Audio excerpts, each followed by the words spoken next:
Esselamu aleyküm izleyiciler. Esselamu aleyküm yaşlılar. Aydın. Hoş geldiniz. Aleykümselam. Yaşlılar, yaşlılar, iyileşler. Selamun aleyküm emmeği. Aa, Salamu aleyküm hormatly vatandaşlar. Saparaga salamu aleyküm. Merdan Aydın. Salam. Aleykümselam. aleyküm. Aleykümselam hemmenize. Selam vatandaşlar. Aa. O iyileşler yine bugün Çeşme'nin salam hatı deyip bir neme koyuptuk. Şu arada uzun ama bugün azırak uzunrağım çekip biler. Ama size käbir zatlar görkezeli, aňyrsyny görkezeli diýeli işin. O aňyrsynda nämeler ýatyr. O kimler kimlere hizmet edýär, o görünýän tarapy näme we görünmeýän tarap näme? Görünmeýän tarapy hizmet edýän tarapdyr. Görünýän tarapam halkyň öňünde bir kamuflaj nemesini berýändirler. Şolam görünýän tarapydyr. Indi bu zadyň tarihi 1 ýyl, 2 ýyllyk däl, 30 ýyllyk hem däl. 130 ýyllyk diýip hasaplasak bolýar. 100 ýyllyk diýip ona entek nemes bilen çykar. Muň üstüne durdukça ýöne soňky 100 ýylyň içinde oýnalýan oýundagy mälim ýöne. Indi o Çeşme näme diýmek bu taýda? O Çeşme näme üçin salam haty ýazýar, kime ýazýar? Onu bir düşündürüş bereýin men azyrak gysgaçak bolsa da. Çeşme diýmek bu taýda maglumaty berýän şahys hökmünde ulanýandyr. Çeşme. Stoşnik. Stoşnik diýilýär ona. Ýa-ni neme dilinde? Ene dilinde diýeli şol iş alyp barylýan işin ene dilinde stoşnik diýilýär. Biz onu türkmençe görsek çeşme bolýar. Soň bu çeşmeler dowamly bir hat ýazýandyr. Ýalňyşmy bular agent däldir. Agent nemesi başgaçarak bolýar. Şugulçy diýsek hem bolýar bulara beýleki tarapdan. Bular özüne çeşme diýip at berýär. Ýöne bize göre şugulçy bolmaly bular. Ýöne düşnükli bolmak üçin ýa-ni KB'nyň içindäki ulanýan terminologiýalar düşnükli bolar ýaly. Çeşme diýip alaly. Hem gulagymyza öwrençsin bu zatlara. Indi bu çeşmeler dowamly maglumat berýär, hat ýazýarlar. Hatam näme üçin hat ýazýarlar? Sebäbi KB öňkü internetiň ýene nämäniň bolmady wagtlarda bäri işläp başlanmak üçin hat diýip aldyk. Ýöne başlarda hat bolsa-da şu an günümizde azyrak başgaçarak bolup biler onuň maglumat berişi. Şu adamların içinde gezip kim näme diýär, näme goýýar, özleriniň bir protokolu var. Şu protokol boýunça maglumatlar jemläp, o salam hat hökmünde ýazyp ura diýerler. Ura diýen ýerem ýa-ni KB'nyň ýeridir. Indi şo arada bir suwutnamasy bilen ýeterlikli sahypalar bilen bile okap ýaşlylaram bar. Şo taýda şahsyslaryň atlary geçýär, näme bolupdyr, näde bolupdyr diýilen ýaly mesele. Ildeşler kommentariýalaryňyzy soňa dogry okars. Ýa-ni sorawlaryňyz hem boljak bolsa soňa dogry goýsaňyz has neme bar? Şu okama işini tamamlanandan soň. Indi ona geçeli barmy siziň bir başlangyç üçin başlamazdan aýtjak zadyňyz? Bu yemek kemine iyileşleri has düşünükli olur ýalak.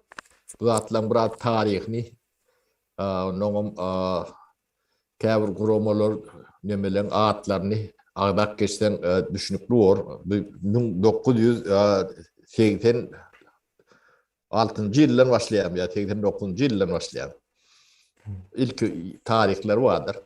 Yine şu agdy birlik kereketi barada kän gurrun edendirler. Ya o şo ödünü perde edip o men çok näme başlaryň ornwatary ya press sekretary ya men çok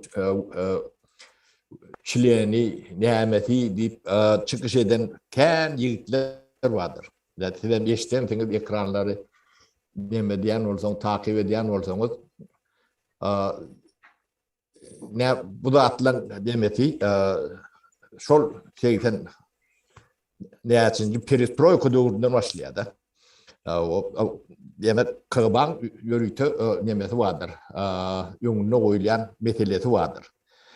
Halkın içinde milli duygulu, milli kodu, diri canlı olan, yani cemiyeti tehir edebilecek, milli düşünceli adamları tespit etmeli ve şöyle yok etmeli.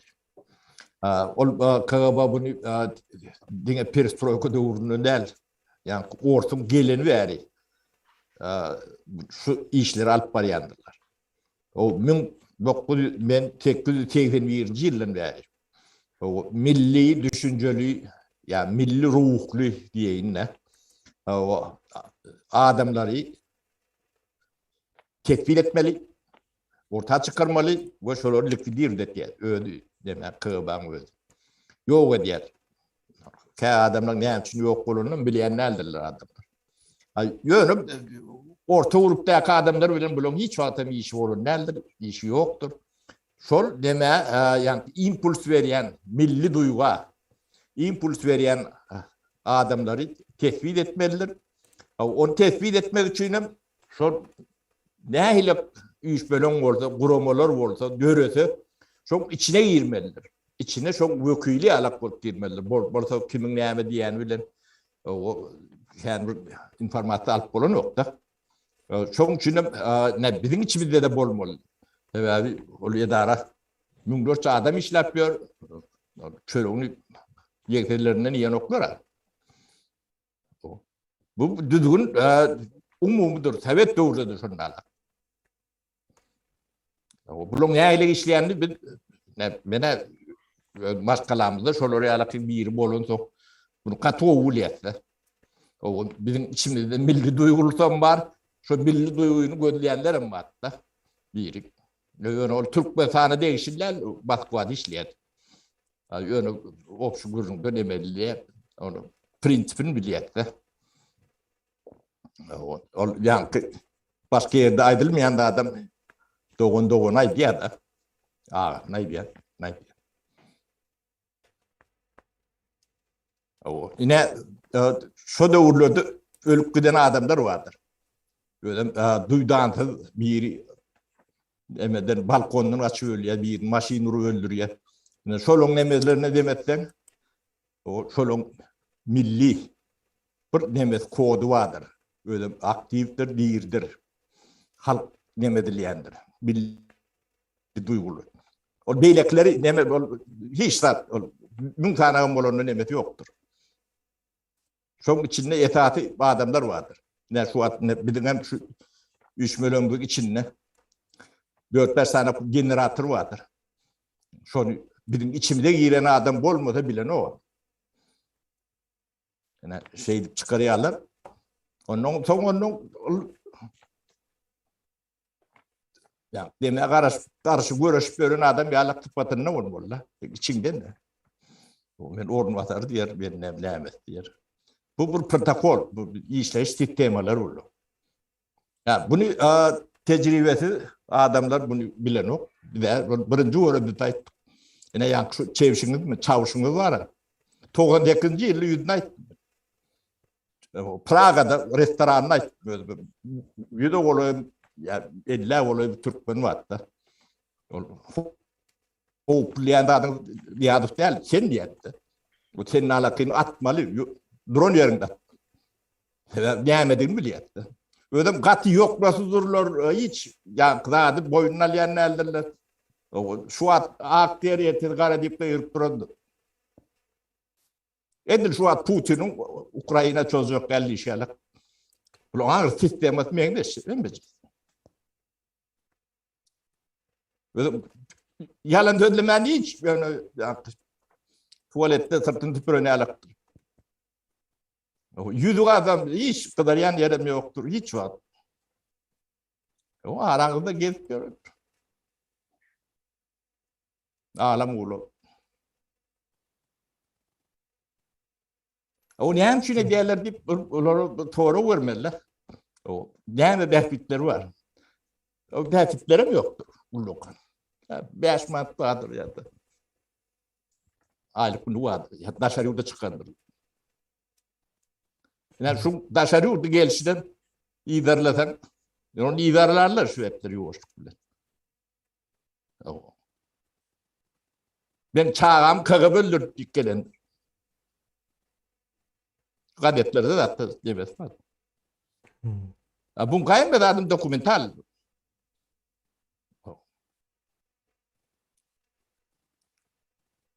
Bular yön halkı katı samtık görüyorlar.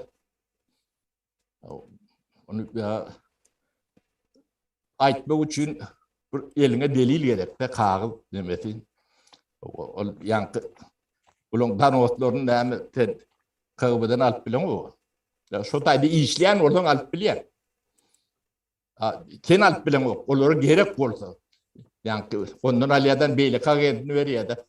Bu käti diýen etmejek bolsa sen nemet şuňla şantaj etdiýen. Yani ben Aydan'ım bilen ya sen Aydan'ın bilen yok men o dälýär. O men gahrman diýer. O sen düşman.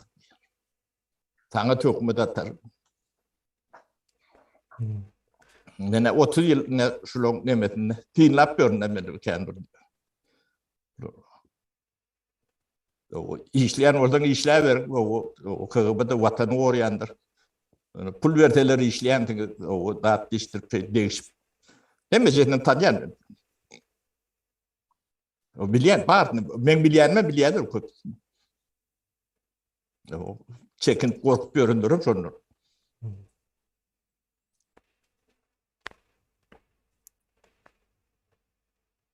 Aydın kemiğine bile giyişi verdim. Şu atları halk düşünürüyor hala demedi yani. Nova sapara. Başka halmyrada sizin aýtjak başlamaňa bildeşlerimiz üns bermeli ýeri bar bolsa mense uzyň da bu okap başlasak hem üstüne gürüň edip giders bolan wakalar bardy o taýda. Ýa-ni komentariýalarymyzdan bermeli gaty çuňgur mesele bar. Men onu okan wagtym gaty düýpli zatlara göz ýetirdim de ýa-ni. Olaryň etjek bolýan zatlaryna ýa-ni. Ýa halkymyňa düşünse, görse, dinlese gaty ýerlikli bolar. Sağ ol Kemine söz veren için yani sapara umumu görünüşte aydıp berdi de kimin nerede näme bilen meşgullanýany ya näme üçin edilýäni sodatlar. Şuňky gurrumy men dogrusyny aýtsam asla özüm üçin gowulajak dälim. Sebebi näme? Şol çağmışa sen diýme ol bir ýüzüni aljak adam ya utanjak ya çekinjek däl.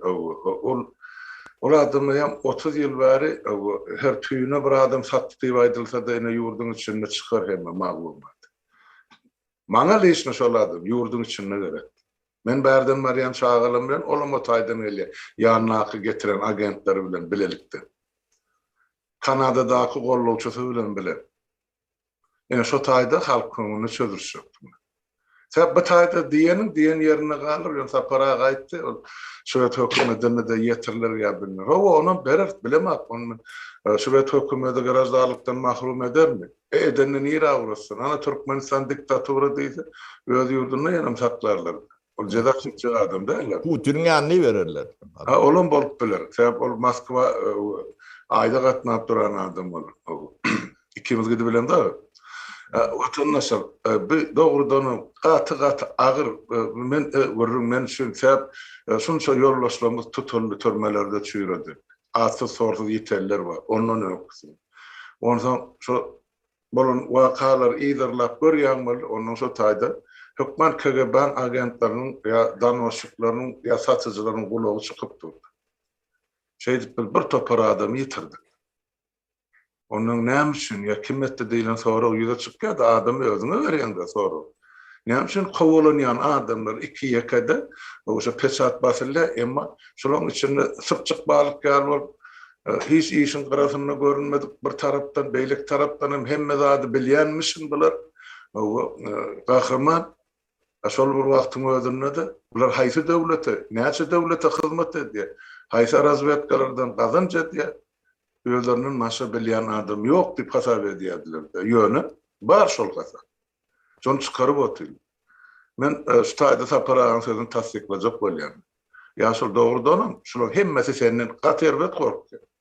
Sebäp bilýär, şoluň hyzmat eden strukturasyny, informasiýon istoşlyklardan sana göni açyk habarlar bar. Şeňmi? Ýerde geçdi şol üstüniň açyljagyny bilip gorkýarlar olar. Ine birinci gorkusy şol, ikinci gorkusy bilen sen şol ykdysady reformany, ýer suw reformany edip başladyň, şonu amal etjek, nesip bolsa edersiň. Ine şol zatlardan gorkup titreşip otylar. Bilen hiç birini Türkmenistanyny demokratiýa bolany gerekdir. Halkyň gözüne çöp atyp, allap gün görmeliler. Etjek oğurluklaryna etdiler özleri. Oğurluk diýen edep oğurluk, beýlik oğurluk bilen etmedik zady. Satçak adamlaryny satdylar. Ýurdun içine satar adam almady. Taşynaklar bulaşdyrmaly bilen ahly emesi. Öňüne goýulýan ýanky borjymy, zadaniýasymy, wezipesimi. Indi şu kelebiň ujuny maslahat etdiňiz, şunu çöşläp başlaýlyň diýip. Bu gazete maýdar. Aytdan öňki sapar, geçen sapar berdiňiz, aýarlygyny barada, aptek ýörede otyr. Kim borsat beripdir? Ama bir dogana aptek ýörede ýa Türkmenistanyny beýlik sen hökümete garşy durýsan kim menar bu zatlar? Näme üçin bizim dogan garnaşlarymyz basaly ýerden kellesin galdyr bilmän ağzyndan ölüp ýatydy. Muň bazasy gelip otaýdy. Derbe aptekde derman satýar. Ýegeniň suratyny goýup durlar hawa. Olam bar. Ene bular hökman ol satyjy bolup özüne ol Şwetsiýa puly guradylmajagy görnüp dur. Demek aňyrdaky dogan garnaşlaryna preferensiýa berildi. Soňa aýdyp berdiler ana ýegerleri Aşgabatda ýanky ýokary okuw jaýlaryna alındy, o taýda Aşgabatda ýanky mülk berildi, ýer berildi, näme diýip aýdyp otýarlar. Näme üçin bizimkiler elinäki emlak alynýardy, olary emlak berildi. Şolum sorup bir çöşlejek bolsak giden adamlaryň, ýigitleň sany gatykan watandaşlar bir 2 saat, 3 saatdan gurrunda belki 2-3 ay etmeler iýdi. Men şu gurrunun hemmesini netide ak görevden aýdan, ýurdun içinde halkyny aýtjakdym da ähli bardy. Ýöne bir toparzat şuň kun aýdylmasa iş aňry gitjek. Halky ýygyny serpikdirdiler 20-nji ýylyň maýynda. Ählisi birden ortaga çykdy. Şoňa şolýany bir-birini doganyp başlan halky, bir-biriniň ýygyny galanyp kömek edýän halky, ölüsini öýüp jaýlap başugyny mazardaşyny dikip başlan halky dargatdylar. Dürli ýollar, dürli ugurlar bilen. Hanin şol halk ýalňyşyna düşünene ýygyny gelip öz pikirini edip aýdyp başlady. Düşünmediklerim hali hazır mene saylaw diýdi, ikinji saylaw diýdi, beşinji saylaw diýdi. Şol halky arlap şol wagty geçirmek, şol bir wagtyň özünde şol rejimi berkitmek, şol rejimiň başynda oturarlar özüni tutmak üçin halky her hil ýollar bilen arlap saklamaly. Näme şu taýda görýän, şolaň ählisiniň wezipesi. Bula bir däl, iki däl. Göze görünýän bir kısa ama bilen ýeňsesinde dur täsir edýän toparam bar. Ene şular hemmesini ene şu döredlermi ekogullugy açyp başlapdyr, sag bolsunlar. O edýän işler gatyly halkymyz üçin, döwletimiz üçin, geleceğimiz üçin. Ýöne şuň kun aýtmaly wagty gelen bolsa gelin ýumagy üçin çöşläp başlaýlyň, ýöne hemmesi däl. Diňe başlandydyr. Başını bilmeli, erkek adı nämeden başlar? Ýa-ni aýtdy 88-89-njy ýylda Türkmenistan 80-nji Gorbaçow gelenden soňra hakimet başyna perestroika ýa-da üýtgüdük gurmak diýilen, ene şular ýaly tesis ýa-da teklip öňe sürildi. İň soň ýelgini bize de Türkmenistana gelip betdi, şol 88-de bolsa gerek men pikir edýär. Ene şo taýda onsoň adı tutulmanýar, näçe ýyllar bar, 10 ýyllyklar bar, ýitirdiler şo ýigidin ady. Ene hakyky jurnalist bardy Türkmenistan, onu men şunu aýdyp berýär. Muhammed Murat Salamat diýip eşitmediňiz, gördüňizmi? Ene şol ýigit Türkmenistan hakyky jurnalistikany ýoly goýar. Daýans ady bilen jurnal Moskvada çıkardı. 2 tane çıkardılar, üçüncüde de oğlanım yok ettiler, gepleme diyal ettiler. Oňam şu jurnalın sponsoru ya şu maddi kömegine de Garaca etdi. Kızlar vatlı bir yigit vardı. Aslı kızlar vatlı onu aşıvattı yaşa. Onun KGB urup kellesine tayaktı. Yarın samsık edip Moskvada taşlarlarını şontaydın. Şveysariya alıp gittiler son becermeli. Ve Şveysariyada siyasi kaç atalı alıp yıkıtak adam şu Garaca etdi. Soňky 3 ýyla çelli menden gatnaşy bardy, salam. Soň birden kesildi, bilmedim, ol adam ýok boldy. Ya näme boldy? Şu telefonlarym ýok, özüm ýok, aradan etdik. Ýöne şu adamla barada bizim halkymyzyň bilýän zady ýok.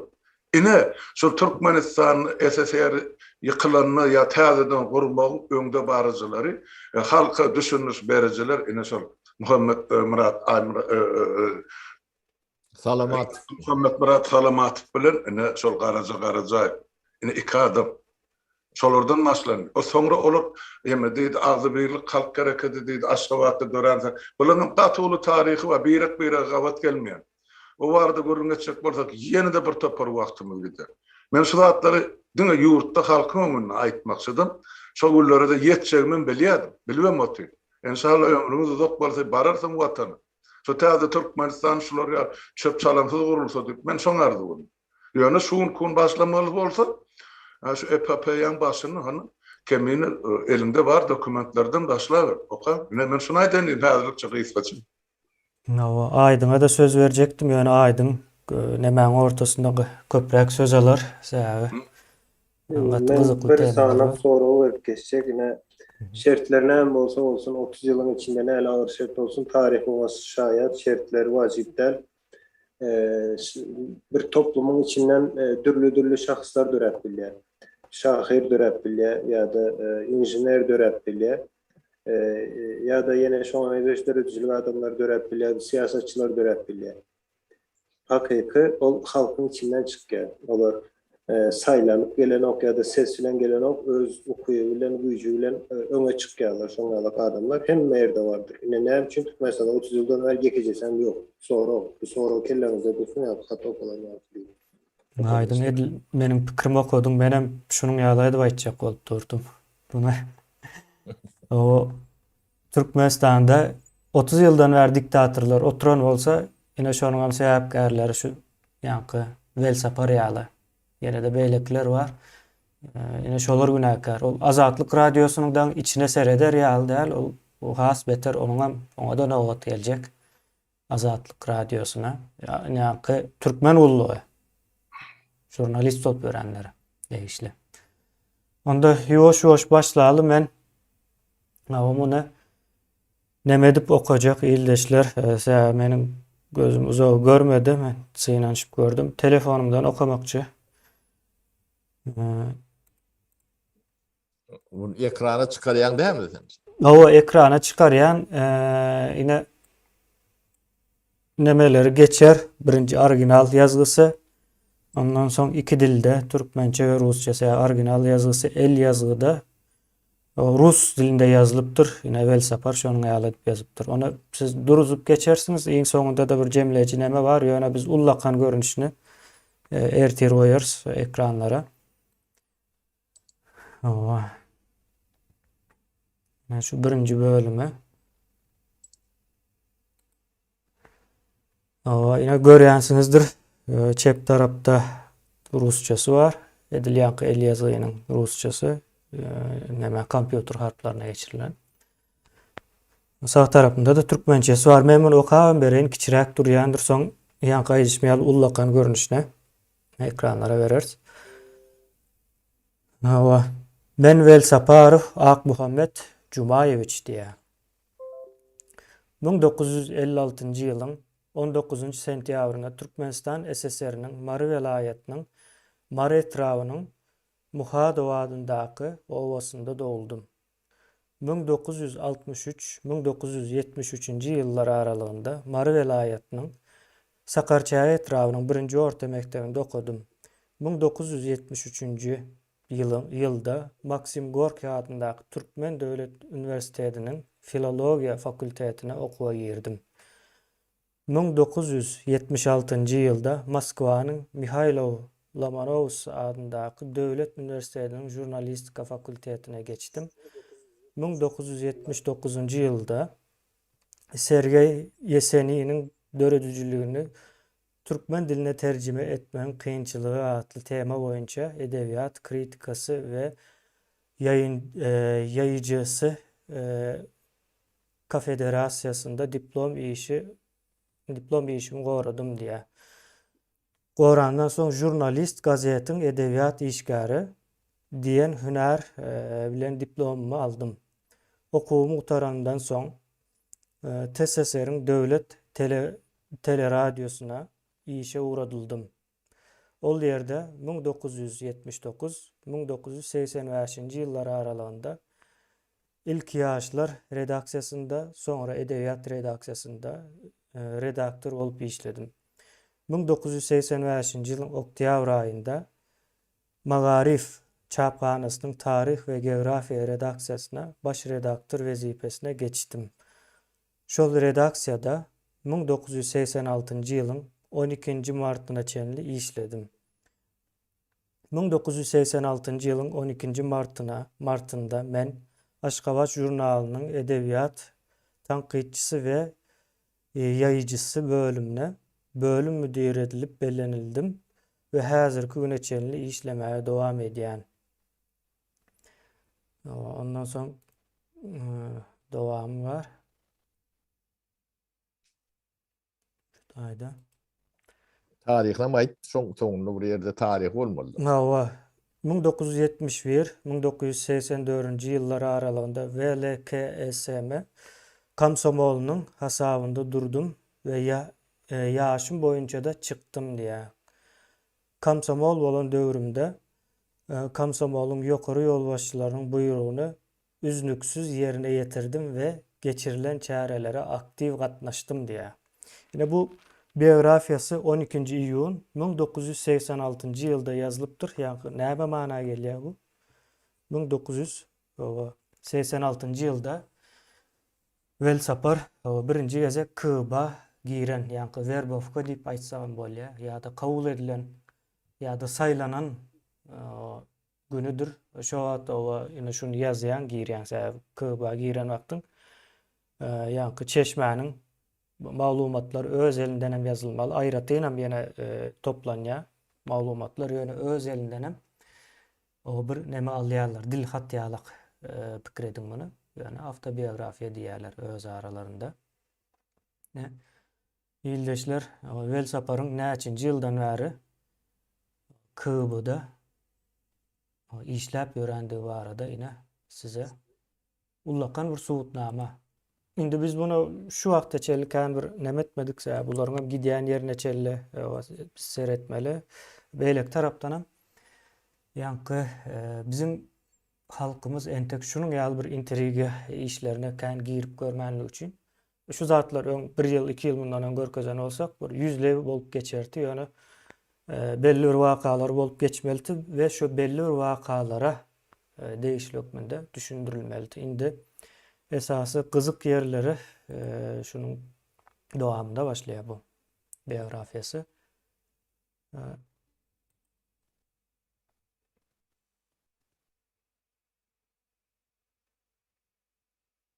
Sesin gitdi kemine. Yok, sesim bardyr.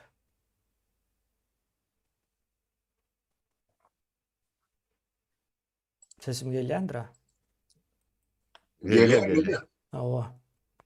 Sebäbi nämäni görkezýändi bu original el ýazgyny. Şonuň üçin azyrak wagt berýän ara. Awa, dowamyny okaýan ýanky gören el ýazgyňyzy edil çep tarapynda da rusçasy bardyr ýanky ýaly. Satowdan indi näme gidýär, onu düşündürüş bereyim. Şol adamlaryň arasynda gezip şo taýda bolup geçýän gürrüňleri alıp berýär diýeni düşünersiňiz häzir okap başlanakdym.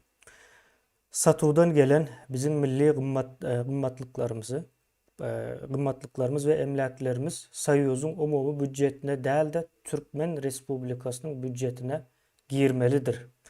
Bu indi bir gürrüň gidýär, şo gürrüň nemesi ortasyndan girilen neme ýagdaýy. Respublika öz halkara sövdalaryny Moskwa tabin bolmazdan öz başlap dolandırıp bilmäge mümkinçiligi bolandyr we şuňa meňzeş zatlar hawa geçipdir. Soňra şuňa meňzeş çygarlar edilýär. Bu zady ine Velsapar ýazýar. KGB üçin ýazyp berýär. Bir zady gurrun berýär. Dowamly düşünür. Borsçu edi. Özem Orsça we ýanky kapitanda bar. Çep tarapda. Ama meniň halkym bu başga birileriniň sözüdür. Häzir şu sözler aýdýanyň ady geler aşagda. Meniň halkym öz mertebäni depeleme. Oyan SSR'in doganlyk dostlukly halklarynyň tarapyna geç we şuňa meňzeş. Bu manifest ýygnananlaryň arasynda goldaw tapmady diýä. Şu ýokardaky aýdylan sözler bar ha. Owa ýygnananlaryň arasynda goldaw tapmady diýä. Akmurat Şirow hiç kim gollamady diýä. Ine bunu aýdýan Akmurat Şirow ekeni. Akmurat Şirow ýa-ni Türkmenistanyň öz başdaklyk ýa-da öz resurslaryny öz eýe bolmaly diýilen ýalak bir nemeleri aýdýa. We Velsaparam şol adamlara awlýar. Şu milli duýgulary bolan. Ýa-ni Türkmenistan bolmalydyr. Türkmenistan öz-özüne ýetýär diýilen düşünjeli adamları izarlap şolar barada nemäni maglumatlary jemläp ýazýar.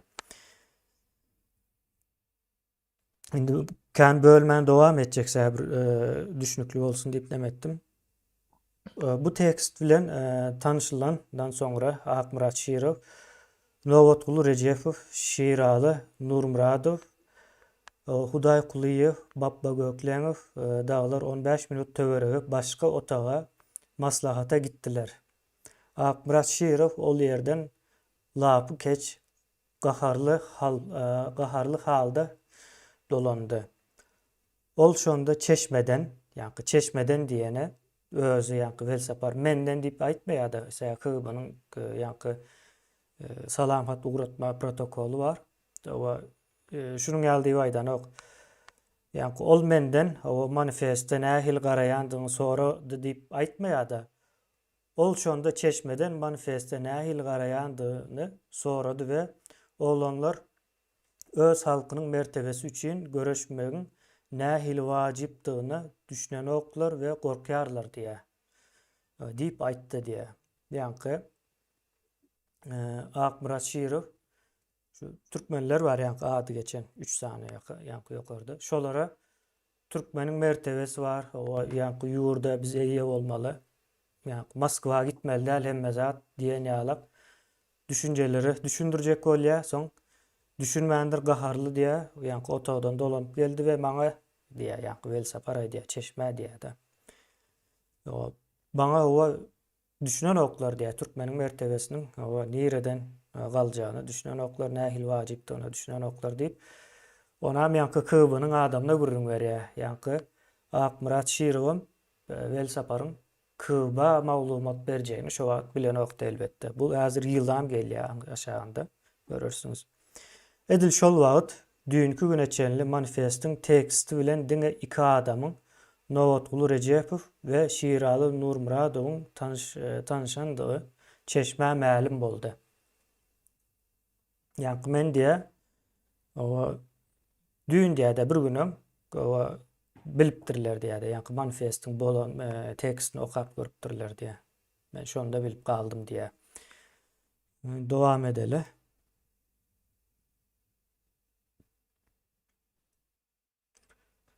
Soňra mehmanlar dargap başladylar. İlki bilen Nowotguly Rejepow öýünde gyzynyň ýekagalanyny bahana edip gitdi. Ondan soň Akmurat Şirow gije saat 11 töwerege gaharly halda turup gitdi.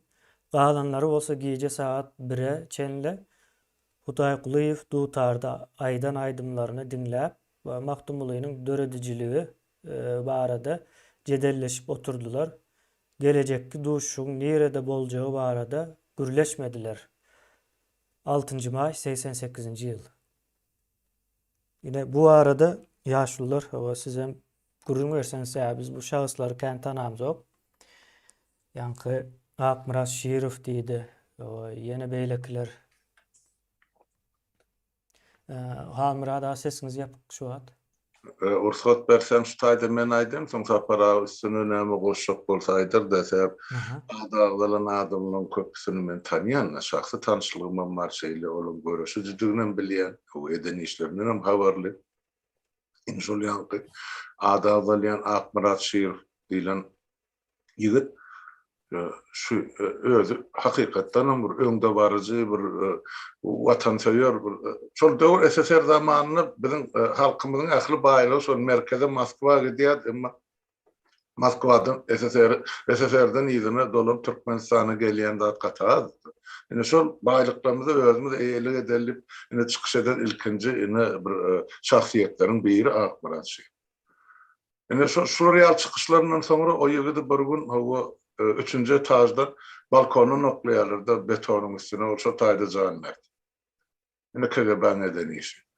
Ondan o beýlekisi var Bappa Göklen. Bappa Göklen familiýasy ýa Bappa Göklen diýip aýdypdyr. Ol gyzlar boldy men owadaş. Menden bir ýaş uludur ýa kiçidir şo döwrün taqqalqada ýetmedi de. Munam ine şol edýän çykyşlar üçin, ýazýan goşgular üçin maşyna kaktyryp öldürdiler aşagatda. Onun kimeler diýerler, şol ýanky berge batan bir magazynyň müdiri bar, dukan müdiri. Ona diýerler, ýa sen kemçilik üçin türmäge edersiň 8 ýyl ýa 10 ýyl, öýüň konfiskasiýasy bilen ýa dine gorkadan adamyny maşyna kaktyryp öldürersiň. Ine olam şonu diýer. Ine şu Bappa Göklen'im ýok. Bir şolun içinden diýeri gaçyp çykany hana Şahir Şirali. Olam şol ýemede 90-njy ýylda, 91-nji ýylda ime aýtdy Orsiýada göçüp geldi. Ine şol üçin Orsiýetde galy şol ýazyjylar saýudyna gaza bolup o Penniýan eme bar, ýazyjylar guramasy bar. Penniýme poeziýa, esse, novella.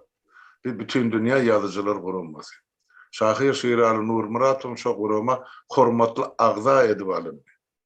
Soňra şo Şahir Şiraliň haýşy boýunça ýemesi boýunça rekomendasiýasy boýunça şonuň görkezmede ýanky eden haýşy bar. Türkmenistana çykdy da bir topar adam. Şol sany menim bar içinde. Şol ýazyjylyk işimiz üçin şol peyana bizem hormatly agza edip alyndy. O sapar döşünür barkadiya men ene pen gurama agza alınım diýip ýok, onu hödüreden hemmemiz hödüreden ne merhum Şahir Şirali Nurmuratow. Orada taýda sapar ýa Murat Söýünewler ýene-de bir kuştany ýazyjy jurnalist bardy. Şolaryň peňiň hasabyna, hataryna ene hormatly agza edip alyndy. Ene şonu aýtjak boldum, mene şu üç şahsiýet barada. Ýöne o geçirilen ýygnaklardaky edilen görüňler näme üçin KGB elmidam ýetip dur, sebäp içinde işläp oturan agenti bar ýa şogulçysy bar şeýdi kabul etmeliler. Şu bölekde men şunu aýdyp berýän, soň galan gerek bolsa goşup berin.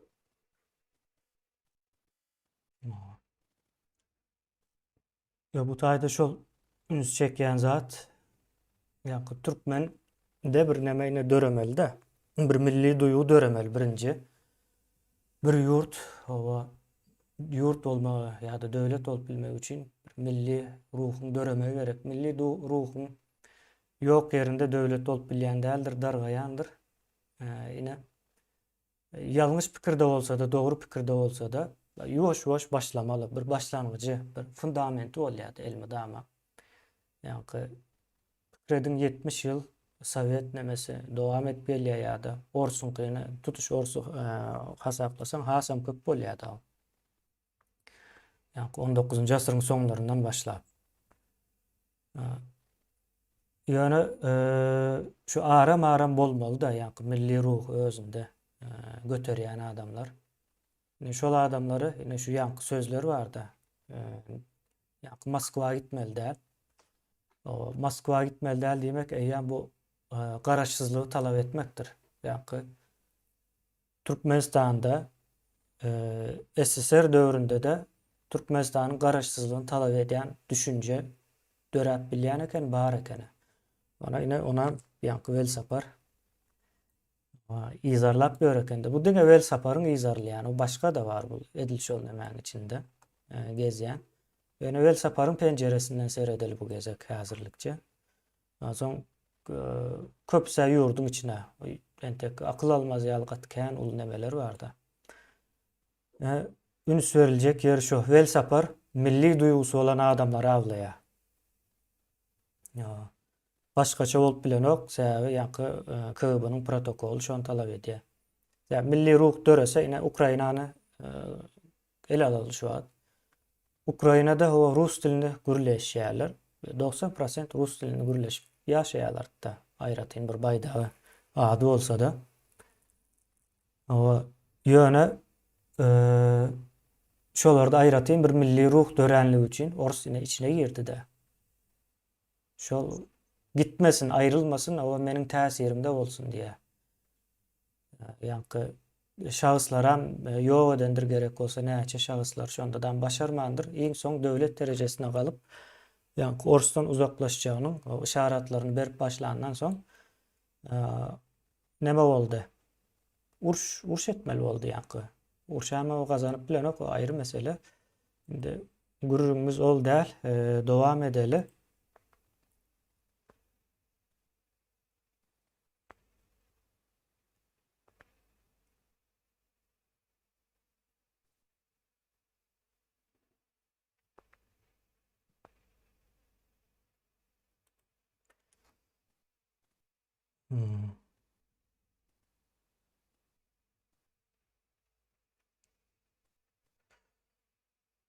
Ýalňyşmasam bir kineme giden olmamak sahypa.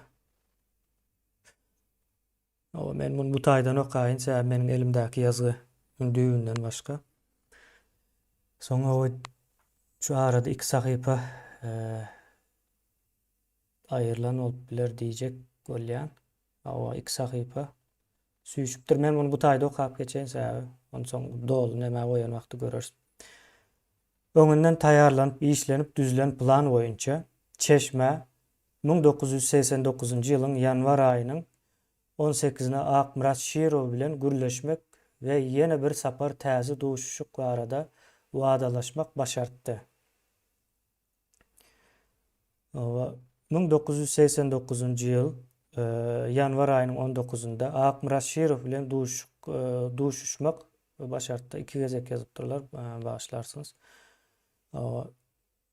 Olar bilelikde Şirowyň olar diýä ýa-ni özünem aňyra guşup olar diýä-de ýa-ni men we Şirow diýip aýtmaýa olar diýä.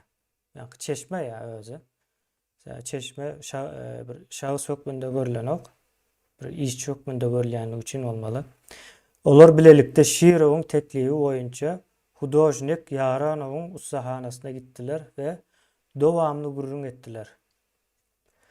Yani men diye şonun bilen oturup uzun gürleşdim diye. O gepleşiň temasy Türkmen hereketiniň täzeden döredilmegi barada boldy. Ine üns berýär, yani şu taýlar, onuň awlayan sözleri, düşünjeleri şol ýa-ni Vel Saparyň. O gepleşigimiziň temasy Türkmen hereketiniň täzeden döredilmegi barada boldy. Ýa-ni Türkmen hereketiniň döremegi ýa-da bir opozisiýon hereketi diýeli, aýdyp bilsek. Ýa-da şol Türkmenistandaky Orusyň täsirine garşy bir hereket diýsegem bolýar. Bu teklibiň eýesi Yaranow bolup çykdy. Ine nemäni dawa tapdy. Ýa-ni Akmurat Şirowyň arkasynda Yaranow bar eken diýjek bolýar. Yani şonu ýaly edip o arasyna gezip soň iň soň tapýar. Indi onuň göz öňünde getirişine göre bu hereket ähli döredijilik inteligensiýa gatlagyny birleşdirip biljek hereket bolmalydy. Ýa-ni bu ulu bir hereket bolmaly da, ýa-ni KGB-nyň edil gorkýan bir nemesi. Yaranow bizim gadymy halkymyz bar, baý taryhymyz bar, köp ýadygärliklerimiz bar. Dilimiz hem gadymy ary sözlerinden düzülen aýdylışlaryna göre arisler bir wagtlar tejen seraksynda Hindistana göçüp gidipdirler diye. Ýöne munuň beýle däldigine häzirki zaman türkmen dili şaýatlyk edýär. Häzirki zaman türkmen halky gadymy arisleriň medeniýetine eýelendir diýär. Indi ari diýmek bu nämäni aýdyp geçeýin. Eýran diýmek, eýran sözü. Biz eýran diýip ulanýas, türkmen sözüne eýran diýip geçýär. Eýranam bir millet däl, ol bir medeniýetdir. Ýani ak yüzlü adamların Ýewropa göçü nemesinde şu eýran toprakları diýär häzirki eýran topraklarynda köp wagtlap galyp ýaşamaga ýani Indian näme şonuň ýaly bir nemeler bolmaly. Ýani bizde o dilimizde eýran sözlerken ine şoň ýaly bir zatlar gördüm diýär, bir taryhymyz bar diýär. Geçmişimizi görüp başladım men diýär. Ýani wel sapara gürrüň berýär bu zatlary. Dowam edýän. Hatta men bu arada makala yazdım ve öde köwe görkezdim. Olam gyzyklandy. Yakyn wagtda men bu makalany TSSR'ın Ilymlar Akademiýasyna eltip görkezmekçi diýär.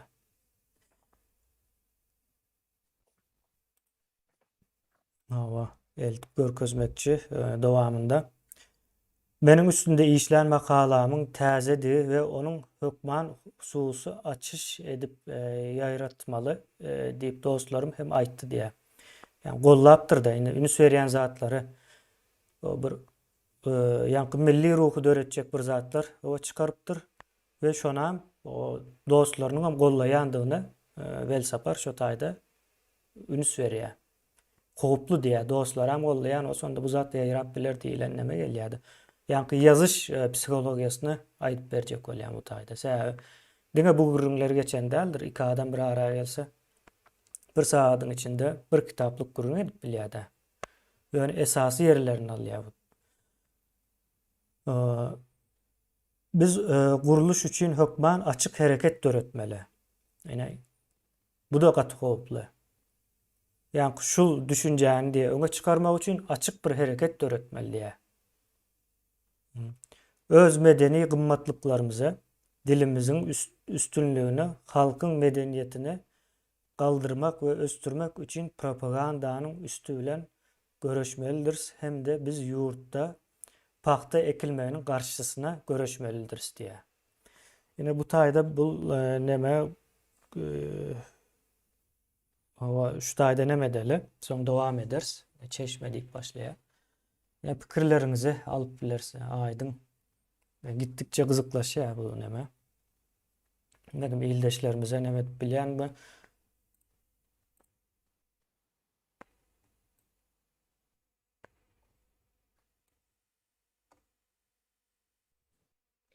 Hemen ne soru çykýar-da kemine.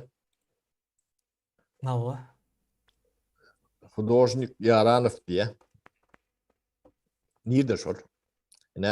Şu agdybirlik hereketiniň yani ideýini demesi, babaty, pikir babaty bolmaly. Şo taýdan başlaýar-da. O direde şu wat. Ne bilýän adam barmy?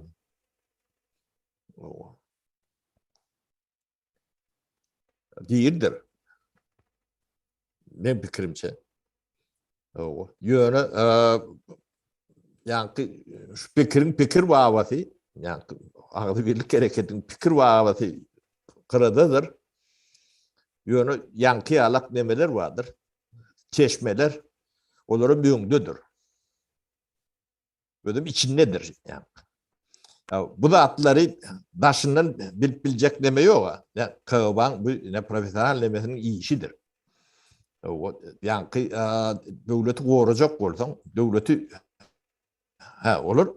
Öz funksiyonlaryny ýerine ýetirýär. Döwlet goramaly. Döwleti näde goramaly? Şolary ýaly pikirlerden, demelerden gorunmaly. Döwlet diýen morsun döwletde. Şo bizim bilýän döwletimiz. Sen öz döwletiň guragynda da sen hem şolary ýalaklap ýöretmelisin. Sen gitjek ýeriň ýok. Yani döwletler pikir bilen alınýar, pikir bilen ýykylýandyr.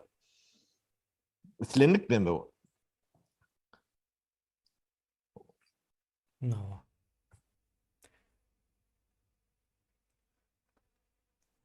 Ya bu tayda katı ünüs çeken zatlar köp. Yine açık hareket öğretmenliği vaçtı diye. Ama bu adam yol edilmeli ya da aradan çıkarılmalı. En berkisi yoğuşluk bilen olsa şol nemäni dargatmalı hareketi. Ya. Yankı KB'da yeterli maglumat var. Indi şu nemäniň kömegi bilen Welsaparyň çeşmäniň diýelýärdi. Çeşme. Özüne çeşme diýärdi. Başka neme var olsa aýtjak zadyňyz men dowam etjek. Devam et, Ýok bolsa- devam et. Ova. Indi o çeşme yankı men diye şeýle hem Tirkiş Jumagelliği bilen duşmak üçin onun iş kabiliyetine geldi. Tirkiş Jumagelliği Çeşmeden yani menden diye yanı yakında yaşların restoranında geçiren üyüşmelerinde bolondığını ya bolmandığını Şiraly'nın öyüne barandığını ya barmandığını ol yere näme gurrunlar eden diwarada kızıklandı diye. Yani Tirkiş Jumagelliği Welsapara soruyor. Yankı neme geldim gördün mü nerede diye de son kuatlar göremok diyendir de belki. Son çeşme diye yankı Welsapar diye de ha diye onda bunun bilen bir ara bağlanışı var bunun diye. Yankı Welsapar ha ona neme al spisege al izarla. Näme gatnaşyklar edýän o kaly diýmek yazan olsa bu arada yok ben bir zat olaymaly. Şeýle de Çeşmäniň familýasyny Şiraly'nyň mehmanlarynyň spisegiň arasynda görendigini aýtdy. Ýa-ni neme diýärdi? Tirkiş Jumagelliği diýär. Ha men diýär seniň familýaňy diýär şol nemäni Şiraly'nyň mehmanlarynyň çakylynyň arasynda gördüm diýärdi. Onu bilýäňizmi? Özüne neme diýär? Ol Şiraly'nyň öýündäki duşşukda başga kimleriň bardygy barada gyzyklandy. Çeşme özüni yeterli derecede arkaýyn alyp baryp soraglary jogap berdi. Hamala Hudaýkulyýewiň dutarly aýdymlaryny uly höwes bilen diňleýän kişi bolup sözüniň arasynda oňa Şiraly'nyň öýünde gaty gyzykly bolandygyny aýratyn belläp geçdi. Ýene nemäni görýäňizmi? Awa şu bundan bir öňkü giýje var ya bolan wakany gurrun berýärdi. Ol neme Akmurat Şirow nemäni gurrun berýär? Şuny ýaly düşünjäm bar ýene näme edel onu bunu edel diýe. Taşdöwrendäkiler kabul etmedi. Ondan soň dutarda aýdym aýdyp o Mahtumoğlu'nun dörediciliği barada üstünde tartıştılar diye. Gaty gyzykly geçdi diýär. Hamala gyzykly geçdi. Menem şonu haladym diýip o neme verdim diye, bir kamuflaj verdim men bu ýagdaýa diye. Yankı diýär, meniň aslında o taýda bolmagyň maksady başgaty. Şonu diýjek bolýar. O Tirkiş Jumagelliği soragyny belli bir derecede jogap alyp bilmän gepi başga ýaňa sowdy diýär. Yankı Tirkiş Jumagelliği menden gep aljak boldy diýärdi. Ay menem umumy gurrunlar bilen sowdum, olan başga bir tarapa gitdi diýär. 1988-nji ýylyň may aýynyň 11-ine iş gününiň soňunda Edebiýat we Sunugat gazetiniň redaksiýasyna ýagny Şiraly Nurmuradow bilen Nowatguly Rejepowiň işleýän kabinetine bir sany çärjewli hudojnik mehman geldi. Biraz soňragynda Bappa Gökleňow we Akmurat Şirow daglar da geldi. Dowam bar munyň. Hemme zat jikmejik köýba berip durupdyr. Ýyl o 88-nji diýär. Taýda ýazyna görä. İş wagty gutarandan soň olar iki topara bölünip çapxanadan çykdylar. Çeşmäniň çak edişine görä olar ýene-de bir ýere ýygnanyşyp maslahat etmekçi bolýarlar. Olaryň nira ýygnanyşjak bolýandygy barada Çeşme bilmek başartmady diýär. Şondan soň men izyny izarlap bilmedim diýär-de.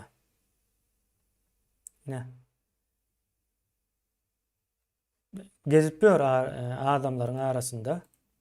Hamaly adamlardan we şolardan biri alak bolup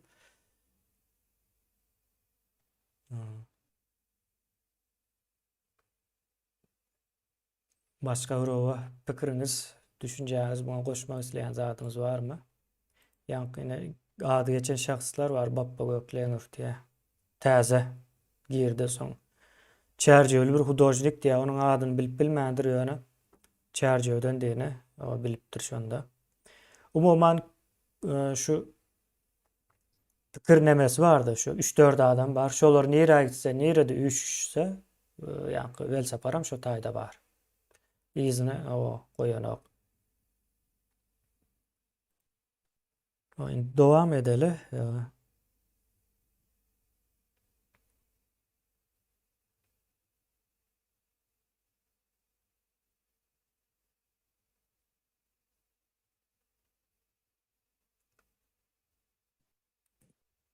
Olaryň arasynda hudojnikler, ýazyjy şahirler, kino işgärleri, hatda alymlar hem bardy.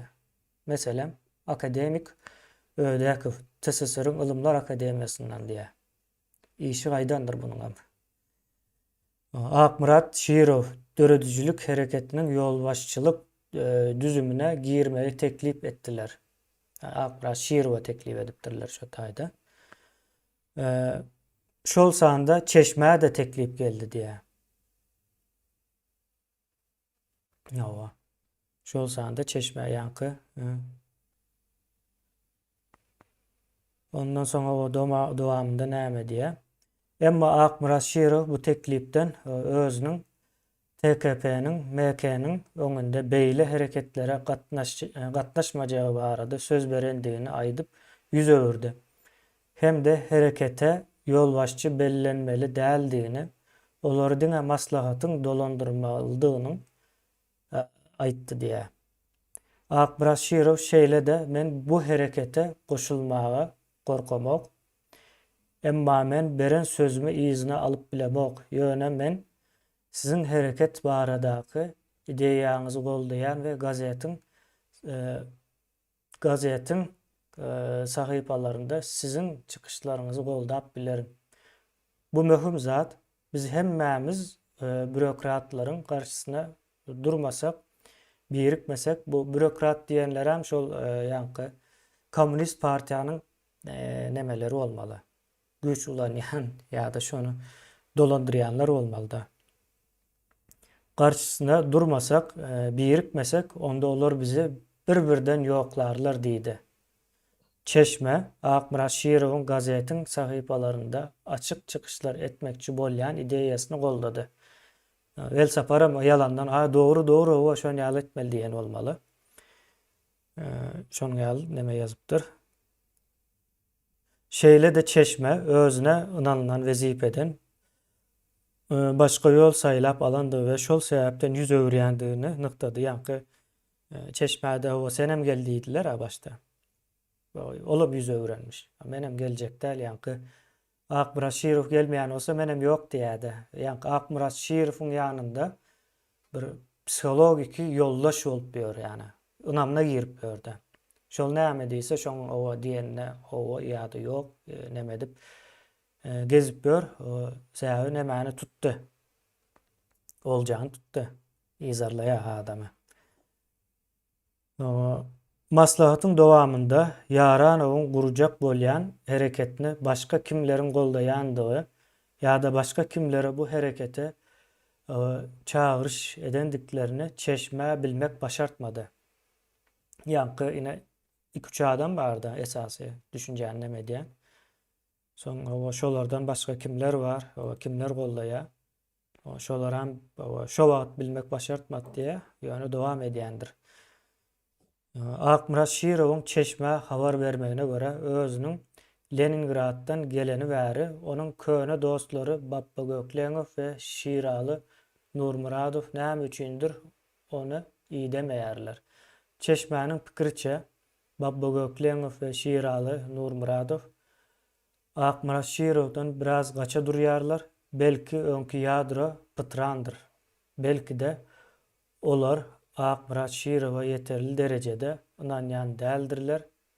Çeşme Akmurat Şirow bilen duşembe güni Ýaş Kommunist gazetiniň redaksiýasynyň ýanynda duşuşyk bellemek başartdy diýe ýa-ni Akmurat Şirow bilen nemetmäni dowam edýän ekeni. Çeşme ýa-ni Welsapar Çeşme diýäni. Akmurat Şirowyň üstü bilen Babba Gökleňowa we Şiraly Nurmuradowa çykyp bolar diýip çak edýär. Ýöne häzirki wagtda bu barada takyk bir zat aýtmak kyn diýip 20 ýanwar 1989 ýylda ýazyp geçipdir. İçallaryň nemesi. Doğa başlygy diýeler. Indi bu taýda ünüs berjek zadym bar da ýene.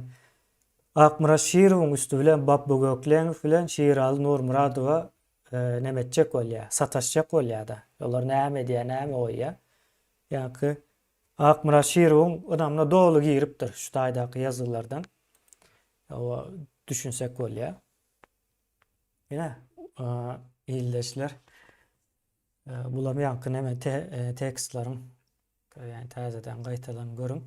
Deme kemine benimle Şiralı bilen kän demetdim de. O kän kuş oynayardık böyle. O öýünde bir kıyıca. O gelende yatık gidýän ben demedimde bir işimiz kuş diýen. Onun gurrundan hem bezeti gelýärdi. Şol adamlar köpüsü bu çavuşduğunu el başta bilmeselerim ortadan bilýän ekenler. Hem bezeten bilýän. Mena bunu yüzünü birinci tapar görümde demetdim de sebebi böröcülük işgärleriniň içinde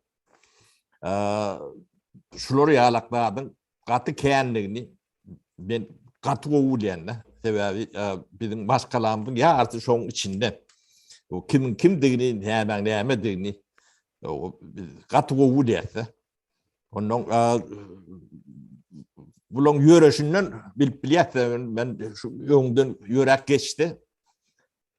O ýitiniň nirden gelýäni bilip bolýar da bular. Tine diýen adamlar üçin. 98-nji ýylda Pragada restoranda öýdi aýtsyn, bir topar adamyň garnyna ýüdüni aýtdym da. O da birinji tapar görüşüm şonu. Birinji de ikinji tapardyr, üçüncü tapardyr. Ben şu Şwediýa gelýän olar ýaly adam tanama mümkinçiligim ýok da ben başga ýeriň adamsyn. Sebebi gepurşundan demesinden hemme zaten görüp bu yatamad. O ödem şular yani diktatura diýerler, diktatör diýerler. Olardan ne şular ýalak adamlar howp bulur. Jemgyýet üçin. Türkmen jemgyýeti üçin. Bular keng ýa-ni değerli milli ruh diýilen zat hemme kişide bolany o. Şu ruh bolmasa da halkym galan o. Şonu ağlama alıp kömek edip ýören halkyň içindäki halkyň dönügi. Bulun tany gaty kän bulary kän ulan 130 ýyllap ulanyp gelýär. Bular ýalak deme. Bu da çykyp dur. O beýleki gahrmanlyk çykyşy ýalak bular ýalagam adam çykýar. O ýöne bular şu näme üçin gurrun edýär? Bu iki şaya değmeyen adamın nemesi için bir saat gürle otuyorsa yönü halk şunu bilmeli. O halkın tamtık değerlerini halkın bunu bilyenlerini yani bu cemiyeti düşündürmeli. Bu da atları görüp gören adamlar var. Bu da atları bilyen adamlar var. Yani biz 2 yıldan beri saknadı da isletleme. Yani şuları bortun ağırtında ne dik koyun bizi sizin hem ben şayet bolunlar. Şular birleşelli bu koyurdular. O yeni orada attık koyurdular. İlk hulak men üstüme hücum edendirler. Birinciden terörist. O terörist belli bizi. Ondan yuvaşlık bilen düşündürmeli oldu. Oğru diyendirler. Onu yuvaşlık bilen düşündürmeli oldu. Ben tanıma mümkünçülüklerim olmalı. O bir dokument vermesi. Şimdi şu dokumentim neçinci yıl demet. Halburat. 2009 yıl. Söylem. Hawa şu yazgıları 89-njy ýyl ýazyldy Zafer. Yok, şu volün öne şu informasiyon gelişi demesi, şunu bilen adamlar var. Şu informasyonu, bir topor bilen adam var. Ödüm, onu ne yıldan beri, 2009 yıldan beri bilen adamlar var da.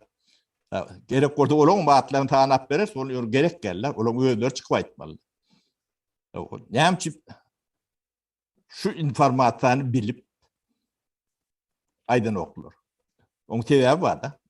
TV'ye aydıp vereyim. Şu informasyon öğüd işgərleri bolmasa başka yerden çıkmalı hakkı yok da. Şu informasyon orta taşlanam şolordan olmalı. Başkaçı bolan yok da. Yani kuştun üstüne koyuyordu. TV'ye kıban öz bir düzgünü vardır, protokolü vardır. Sen istoşunun hiç var tatman lelsin. O kadağındır. Neyle kuatlarda satıp bilir? Yani istoşunun şantaj edecek olundu. Ya yolun çıkacak olun. Ediliye de. Aralarını bir dat bolondur. Son için edilende. Şunu orta atanım. Avat bulmalılar. Ona liderle vermeliler. Liderlese o da bir gruppan içindedir. Şunlarla bir gruppan dargıdandır. Edil şu ağzı birliği dargıdır şeyler. Hawa şu wagt agzybirlik suratları gidip durdu agzybirlike değişle. Sapara ne? Ana bu ve- işler şeylere işliye. Yönü yani Türkmen cemiyeti katı naif. Bulun ulanayan da adam çok naivliğini ulanayalar. O naivliğim diyemeden sebebi metbuat. Hiç vakit adat bolun yeri yok da. Metbuadım şunun eline. Yani ne adatlık radyasını kıbı kontrol etmen şeyle koymaya mümkün nedir? Sebebi kontrol etmelidir. Ne birbirine neyim şüplemediler. Hiç giyip demedik bile yok burada. İçimde giydiler. O bile işleştiğim, demettiğim bir için tapavdu yok da. O ten kıban işgar ol, demen işgar ol. Bir iş ediyet. İşimde kavat gelen ortak işler bilen bolmasa diyordum kırada kalıyordu. Yönü halk biraz yani cahillikten çıkmalıdır. O fikir etmeli, öğrenmelidir. O her bir öne çıkan adama bir kulağını tallap demet görmelilerdir. Nitine edip görün. Türkmenistan'ın şeyle bir ağır problemler vardır. 30 yılda şu problemler hayati yerini kim ortaya çıkardı? O bir aydıp dukağam şu atlar ortaya çıkanına da ne kâbirdatlar vardı. Cemiyet şunu eşten vadını hu edip ayağa kalmalı düşünen adam.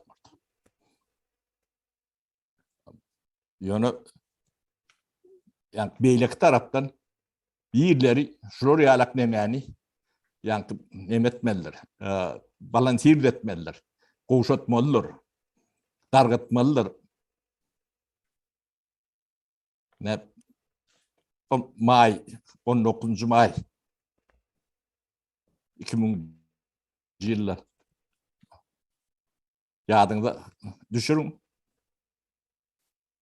Neyle halk iki bölünündür. Sonra iş var. Nerede bölünür? İnni yığında seyredin alay dedik. Ne için? Bu topor çayır haşalot çıkandır. O nirde neyme diyenlerden belli değildir. Yönü hücum ediyendirler. Her türlü dizi formatı, eylesi, beylesi, bu. Ne için ne diyorlar? Şu yani bir milli fikirler ortaya çıkıp başlayadı. Şunu dargıtmalı, yok etmeli. Yani halk birleşip var ya, demedik var ya, şunu ne edip dargıtmalı? Birleşelip dargıtmalılar. O ağdı bir olalım deyip dargıtmalılar. O içine girip dargıtmalılar. Onu biz bu demeleri yok geçen son bir de kendi bir tehdir edip bilmediler.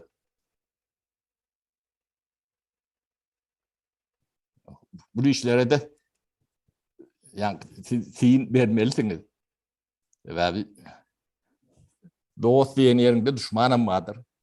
O düşmanım yönü yatan nedir? Bu hükümeti size bir uçtu, söğüştü, nemesiz eline verecek adam yok.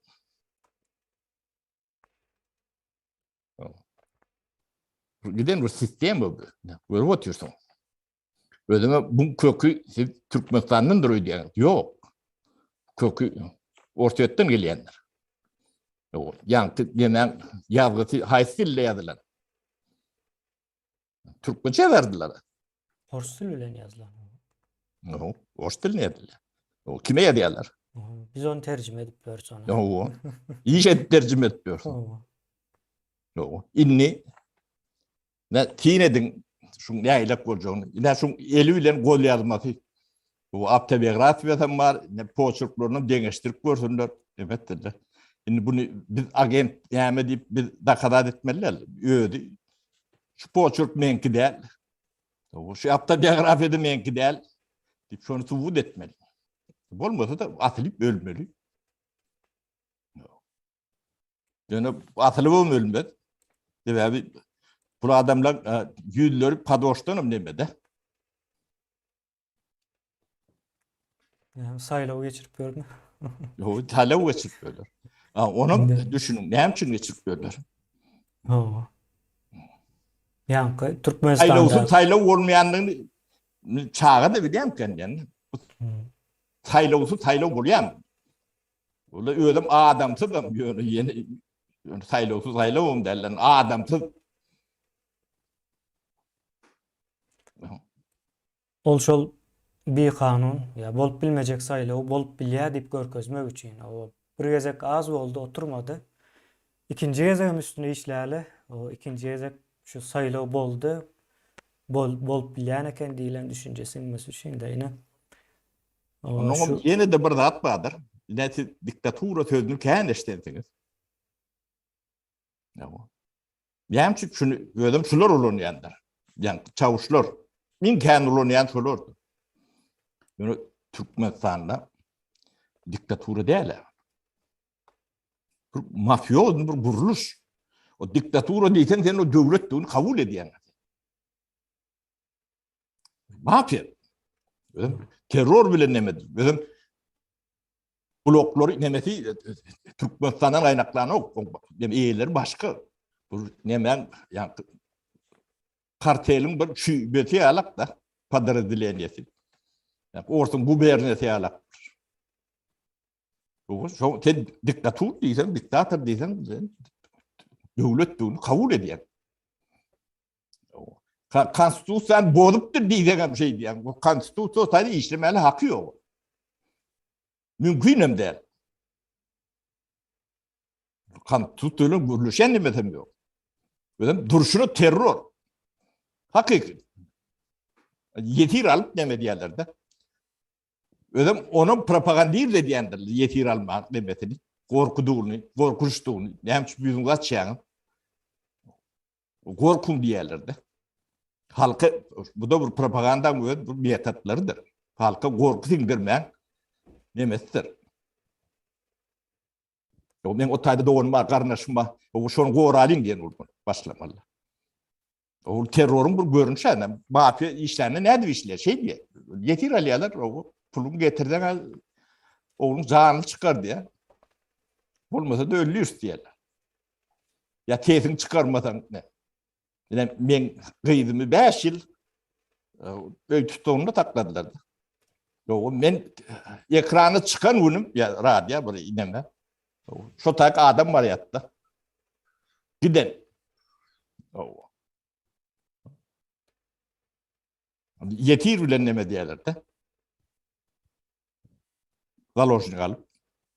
Bu metot, devletin edecek metot derler. Benim açaçan. Şunlarım bana canı diyorlardan. Amerika'da bu. Ciglemdin bir kıyı ciglemdin. O sabarga akıl ekrana çıkma bir adar verýärler. Aýtdylar o taýdan. O. Aýdan orada adyny aýtdy ýanlamy. Kim aýtdy? O şolary alak neme bilen neme diýerler. Ne 30 ýylla bunu bir ýa ulur mehanizme urdular da. Gorky. O millet bir gorkup ýaşar. Sapara, ol gorku teması bizim temamız däl. Gaty giňiş tema bugünkü temamız däl. Men ona dolanyp gelen şo taýda aýtjak zatlanmak. Hawa, buyurun. Yani okap geçtin de sen şo taýda ine bizim bir hormatly ýazyjymyz var. Erde urdan mäli tanymal halkyň içinde Türk Cumageliýew diýip bol ýaşulyň asly Mary welaýatynyň bolmaly. Şeýle salihatly ýumşak adam. Ana şo mesalyny getirip aýtdyň da. Indi vatandaşlarımıza sonra döremek mümkün. Ne edip KGB öz agentlerin adamların arasına soktu. İlk baştan şu agentin ve seninle dost bolýar, yollaş bolýar, çöregiye, toýuna gatnaşy, bilen agam var, hakyky var, yollaş ýaly. Ötak diýe seninle bir tap var ya, toýa ýasa ýanynda ya gel men sen maşyny öýüňe taşlaýyn ya näme di. Şey dip sen anamyna berýär. Soňam ine satyp başlaýar kemiýe dogry belletde. O Akmurat Şerifli meselede. Akmurat Şerif görgüli şol çağuşa 100% ananan sen şol beýleki adamlar bilen eden gürrüňüni ya şolar bilen bolan wakany ya narazylygyny şoňa aýdyp berýär eken çağuşa. Şeň o şoň üçin onun dakladny oýuny ýazýar. Indi Türk şahy näme seredi? Ola oňa üstünden danos ýazýar aňry. Innem şeýle Türk şahy kitabyny çykaryp otdy. Ene gowurunjak bol. Şu eden işlerin üstünü gömmek için ya bildirmezlik için Türk şahy kitaplarını arşiv edip çykarýar. Emma kitap edip çykarýar da ýazan zatlar. Şoňal bappa göklen goşgularla bir çykaryp berýär. Kim ona hukuk berdi, kim ona razylyk berdi. Näme o ýygyna galan ýanarlaryny, çağalaryny şol çykaran kitaplaryndan gonorar uratdym. An uradymyzda bize meseli. Ýok. Şiraly öldü, oňa ýygynyň arşiwi köl edilipdi. Abdullah onun için hak arşivlerim yok edilipdi. Azatlyk radiosynyň arşiwi var manramany. Blogordan ýa ayna Nazar Hudaýberdi ýaşuly aýdyp berdi. İçine yani boktorjalaryny alyp zat goýmandy. Anyny men 30 ýyl keden çykyşlam. Bir makale ýok şo taýda. Ya başga wajyp zatlar, ya aýdylan zatlar. Ya şiralyň goşan goşgulary var. Maňa degislisi var, halka degislisi var. Oňa dost bolma ýagdaý ýok hiç açy. Nädip ol? O ýagatyr näde şiraly. Ana sapara sen şaýer da öldü. Inne bol. Gatyr näde. Ödüm bilýärdi çavuş diýip. It ýylgyrsyn edip dur tabydynyň gatdary. Ene bolýan zatlar. Ene şol bular var ölünü dost bolýar, şäp o ölün bende gürläp biljek geldi sapara. Şey diýme bilmeýän halkym bilen hakykatdan şeýlem kädi. Ol diňe bularda ne? Hani Balkandan Akbabak Ataýbadyk biz bardy agzy berlikdi. Nira ýitirim gürümdürmedildi buly. Hani bir Gyllarbatdan men klasaşym Güýşel Gutliýewiň enesi Täsir Gutliýew ýazyjy. Bilem agzy berliň aktyw agzasy da. Şu oň diýen bir debizi bardy. Türkmenistany wagtyny inglizler alan bolsa orsun ýerine bir aty o döwletde ýaşardyk diýip aýdan sözi bar şu täsirli. Ene hanolor. Ýok, ýene de başga ýutup diýip beri bar. Olam ýitirim bol. Diýene şo taýda agzy birlikde bolurlar. Edilýär, ýeresine ýaly bolup getdi. Ene ol agzy birlikde esasy başlyk, iki başlyk bar da bolardy. Egni bir başlyk, biri şol aňyrda biren berdi. Olaň ady tutulanak, olaň ýyzy göterilenak han guramaň işi. Eger başlyk bol, eger sen pres sekreter bolsaň, onu sen şo günlük aýdyp durmaly, hepdelik guramaň edýän işi bar. Adamları barady. O bir çeviş beýlek çavuş diýen. O ýema o Nur Mehmet o taýda çüýrak galym diýirim ölüm belli der. beýleki egni bir başlygym hana Pragada. Edilen iş yok, sapara değil mi? Zat oyuncu edip kurulur ya şol bir prosto halkın içindeki yan kaydiyan kemilen gradusunu varlamak için milletin kim var öňe çykjak inteligensiya wakillerinin içinde ya aýdaýlyna şu yazıcıların içinde. Ene şolaryň ähresini kılıçdan geçirdiler diýsegem ýalnysmy obrazlaýyn aýdamyzda. Ene bolýan şeydi agent girýän eken. O taýda kama o wan sebäbi boýunça orunmasarmyň diýen getirip kapdalma sokdular. Bu tak gelemde de kim sokulan seni özün gowy diýen zapara. Olary da gezip geler. Hemmejini. Gitjek Yok, ýerler ýok. yok, Onuň gelir. sağuş getirdi men oýny. Şu taýda şu etsedi. Yo, benim yanımda bir topur çavuşlar var. Mene bilýärdim tebebi yankı 93-nji ýyllarda Kırban öýdi. Fahiş edip nemetdiler de. Aytam bizim şu ekonomik bir slujba için bu bize gatı kıyın bolýar işlemek üçin. Köp informasiýany bilim yok. Habardatlar öňden bilmeli. Kömek edeli. Men taparty edip bilen gürleşdim. Tebebi ne ortiýet bahany ütgödýät ene bir manat neme rubl nemesinden zonasında işleyen de. Olar bir zatları ütgödüp gör sen nemäňe 3 aýdan soň gelýär de. Demesi inflasiýasy. Biz oň inflasiýa diýenden bilemiz ýokdy bu wagtlar. Ýöne tolkun gelýärdi. Sen pul peçat edin, o hisa dedin, olar eline stanok var. Sen ne iş adam yok. Sen dine gorunmaly. Gorunmak üçin bilgiň bolmaly. Onun neme berdiler bize yankı birini goğulan yangulen o gatıp goğudu o ya orada antanyan neydi o nemedi benim neme işim olsa yumuşum olsa o gelip baydaymadılar o yankı bulur ver baba edecek var forlun nemedi görmüyor sebep dedim sen bar Mehmet diyen olurum gelip mağa diye da.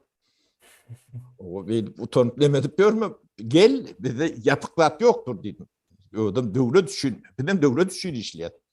O. Gel ne plan da atkıdıklandır ya diysen derru dedim. Hem de adı dedim açık görküdürler. O düşünmeyen olsan düşündürürler. O şeydi işleyet dedik. Dedim Mehmet. O devletten dedim gidli zat edilen o var. Şu yankı neyem olyanını şu kavrat derler var da şolong nemelerini bir bava dedi yana kendine. Onu gelip mağa diyorlar da. O diyen daha doğrusu ber diyen. Kıdıklanan daha doğrusu ay. Şunun için ben o kimleri ver bava dediler. Ne için bilen de. Yani devlet nemesinde bilmedim. Gerek olyan olmağı mümkün olur. Bir de o atlar kendi bir demedem yok. O atları. Yani çekinem yok. O hiç de adam demedi yok. Onların bir yankı seni nemetecek olup gören okur. Yani informatör çöplüyorlar, nemediyorlar. İçinde o kimin generatörlerini, fikir generatörü, o ya ideyin nemediğini sonra tespit eden olmalı. Sebebi ne aydı o türden. Bizde 9 tane minister var da. Öyle şunun içinde hiçbir pudoğa cevap vermeyen adam benim de. İçinden men taylav alması. O menden yok orada ministrim vardı. Ben onu hiç tanımadım. Yani şolong hem becel goğu da bir düşman etmediler. Tabii reformanı hem de adı yetmiyorum. Şunun ideyin demesi. Yani demek ki alak. Yaranım ki alak. Fikir babatı. O yaranı o tapıptır en sonunda. Şu yerde çeşmesi. Yani Akmurat Şerif'in arkasında şu vardı ya. Yankı ödeki o diğeri diye bir yazdı komentariyada ya. Çok öyleme. Direken o yaşıl. Yaşıl diğeri diye yine eşitsin dinlesin. Yo oğlum köp güzel biliyedi. Oğlum yeme çavuşun çeviş yemediğini. O yani mümkün olyan olmakları mümkün olun. Yani şu Juridik fakt şudur. Indi özünü çeviş aklatdın. Indi halkın oňuna çykdyn narin şu kağıtlar men yadanım değil, şu biyografiyada men biyografiyam değil deyip düşünürüp aýtdyn. Yine de bir zat var da şu taydı aydılmalı şu Şüvesiya gelmeyin, reputasiya kazanmağı, koşuldurmak için. Menin kitaplamy yaktılar diye. Yakılan bir kitapça oluyor, kitaplamy yaktılar diye de bir yaktı diýmek ol bilýän ol Mahtumulu Prag'ın 5 ýylda bir kitap kılan işimi Kızılbaşlar gelip weýran eýledi diýen setiri bardy. Bilem özüni şol Mahtumulu Prag'a deňep diýdi şol men kitabamy yakdylar diýip. Vatandaşlar bilýän ol başlar ýöne aýtmaly ýeri geldi. O kitap diýýäni näme? Aýdyp berýär. Bir ölçüli ýazak kitapça. Bilmedim sonra 70 mi 80 sahipa var kendinden. Özüm kızacak şeyle formatta. Adi, akıl, ayak yeterdi deyip yazdım. Yani sonuçta tribalistlerin tire paradılığına hiç yok böyle. Şol kitapçanı Bärik Şüvesiya gelemizde separasyon bilen Murad Esen'e verdi. Murad Esen'e ben okudu. Oğlum Hasan Aklak geldi yanıma, yüz göz appak, doğdukları titrep, atlas seret deyip, Murad Esen'in doğuladı oğlum Kal Murad. Yani Flamaster sağır, Flamaster'ın aşağıdan çılıptır. Yanlış mı 19. sahipasında şeyle sözleri var vatandaşlar. Türkmenistan'ı akıllı tekeler dolandırmalı. Marlı tekeler şoları kömekçi olmalı. Kalan ilatam şu ikisini yapacak olmalı bana setir. Benim dünyam göçtü bir setirler o bardım. Yakarından evşitler tuttum. Ne mesela bir yazıyanda. Yo bu men neler diye yeme diye oldu ya personajın aydiyan sözü diye. Sen sotaydı sıpçık mı? Sen şu personajın ağzını şu sözü yazıp veren sen neler kimeysen? Yine sondan son ben şuladım bilen bokkaz üstüme iki işin biri beyleksinin vakti gelenine eder. Diyecek bolyan zadım. Şu kitabı düzurnasını çıkarıptırlar da egzempler 5-10 sanağını. Onun bir hükmen şu dövür, SSR dövür sekalet ya da merkezi komitede barlığı, yani ideologik addeler nesmeli. Bar şunu okap so tadı büdüraptırlar, momental, şun hem düzurnuya mesela yakmalı ediptırlar olur. Sekada akılır. Bir yan tire parazlık näme bolýar Türkmenistan'ın içinde. Indi şunu şol misal getirip men kitabım yaktılar diye. Başlan vatandaşlar eger men şo döwür Sekan şol yankı addelinin başlığı bolan bolsam Türkmenistan'da da adam yakmaly kanun bar bolsa birinji özüm yakardım şol kitaplarymyň üstüne oturup. O nähil beýle bolýar. O näme üçin Türkmenistan tire taýpa bölünýär? Näme üçin bir ine şoň eden arzuwy ine 30 ýyl bäri makul bolup. Özüm wagtyny bolmanyna şükür edýär. Niýazow pres sekretar bolmaly adam bir. Ýöne ol yani Durdumurat Gurbarow bundan ýarym sagat öňürti var ýa-da nohurly bolansyň muny anlatdy. Ine o şeýdip Türkmen halkynyň bagtyny welsapar pres sekretarym bolmady. Taryh gatykän ýöne aýdyp otursam o gıýbat ýa bir gurrun ýa. Yeme yok Gıýbat. Bunda dogry aýtdyk. Şu ýazylan autobiografiýa, şu edilen danoslar menki dalip aýsyn. Ya suda berjek bolsa ine ikimiz Şüwesiýada beräýsin. Şu diýilen zatlar ýaryn bolsa bersin suda. Bir taýýar. Yok neme Halmurat ya Akmurat Şirif var. Gatı talantly oğlan dip ben özünü personalny tanamak golün ýöne gatı eşdiýän. Bappa öklüň var. Altyn ýalyk neme. Şunyň ölümini şulardan günäkär. Gönüp primoy. Oňa jogap bermeli bular. Bu ýöne biz şunu şeýle neme bolsun diýip aýdamda. Ol her bir işin aňyrtynda nemesi bar. Ýöne şular bilen şu wagtky demek retorikatynda şunyň doýsy alap bolup neme diýendir.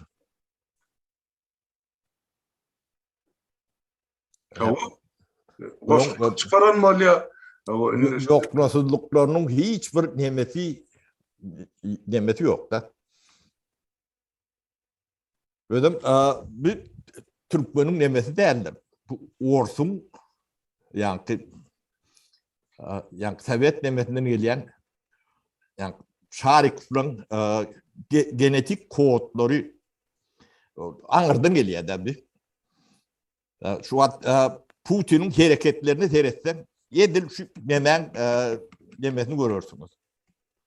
Yani başka profille. Yani görücülük adam deyip bilen yok Putin. Yani hareketleri vardır.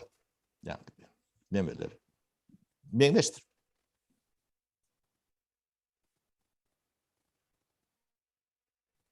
Bu sistem anemesi. Onun şu MGU deyip bir üniversitet vardır.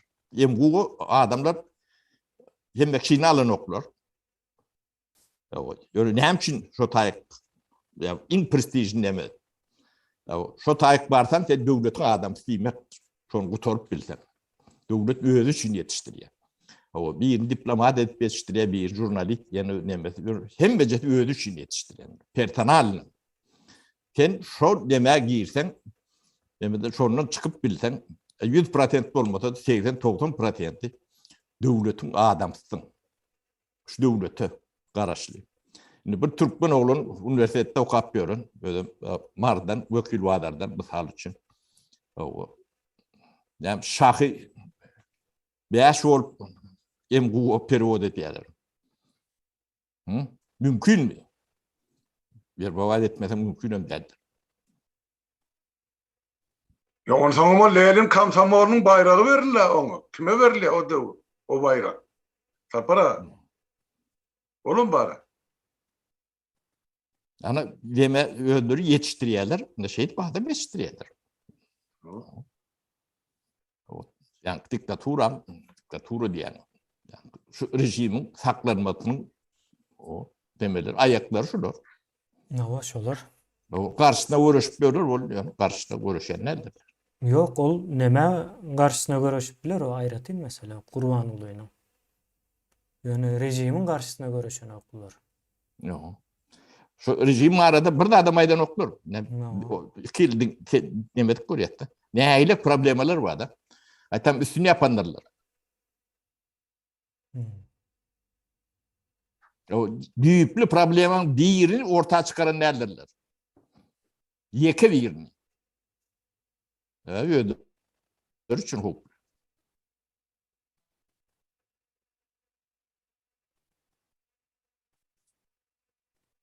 Da bu demeyen peridaçan bir türlü deme oldu kendini. Ruhsat versen ben bir katlar aydan Hani verdi. ay O tema girilmedi yani. Men yankı öz sırıngdarı işini birazcık bilen ondan sonra şu indi o kronologiya seyreden vaktin nem var. O çeşme diyene özüne çeşme istoşluk diye adlandıran adam edyen işinin özü farkında değil. Bilen o edyen işini. Edim saat aydılan sözme söz hem mezadı yetirme yere merkeze yani. Yani bir kameranın şu bir kamera ne emetken olsa şol işe diye. O şahsiyet yani kendine yanlışmasam şahsiyet deyip hesaplanan noktaya elbette o şahsiyet değil yani özün şahsiyet deyip hesaplamasın hiç saat bir yani bir ulakan bir mekanizmanın bir küçücük bir bölümünden vardır. Ya da şu günde yine skrit kameralar vardır, gizli kamera. Yine şol işi yerine getiren bir adam.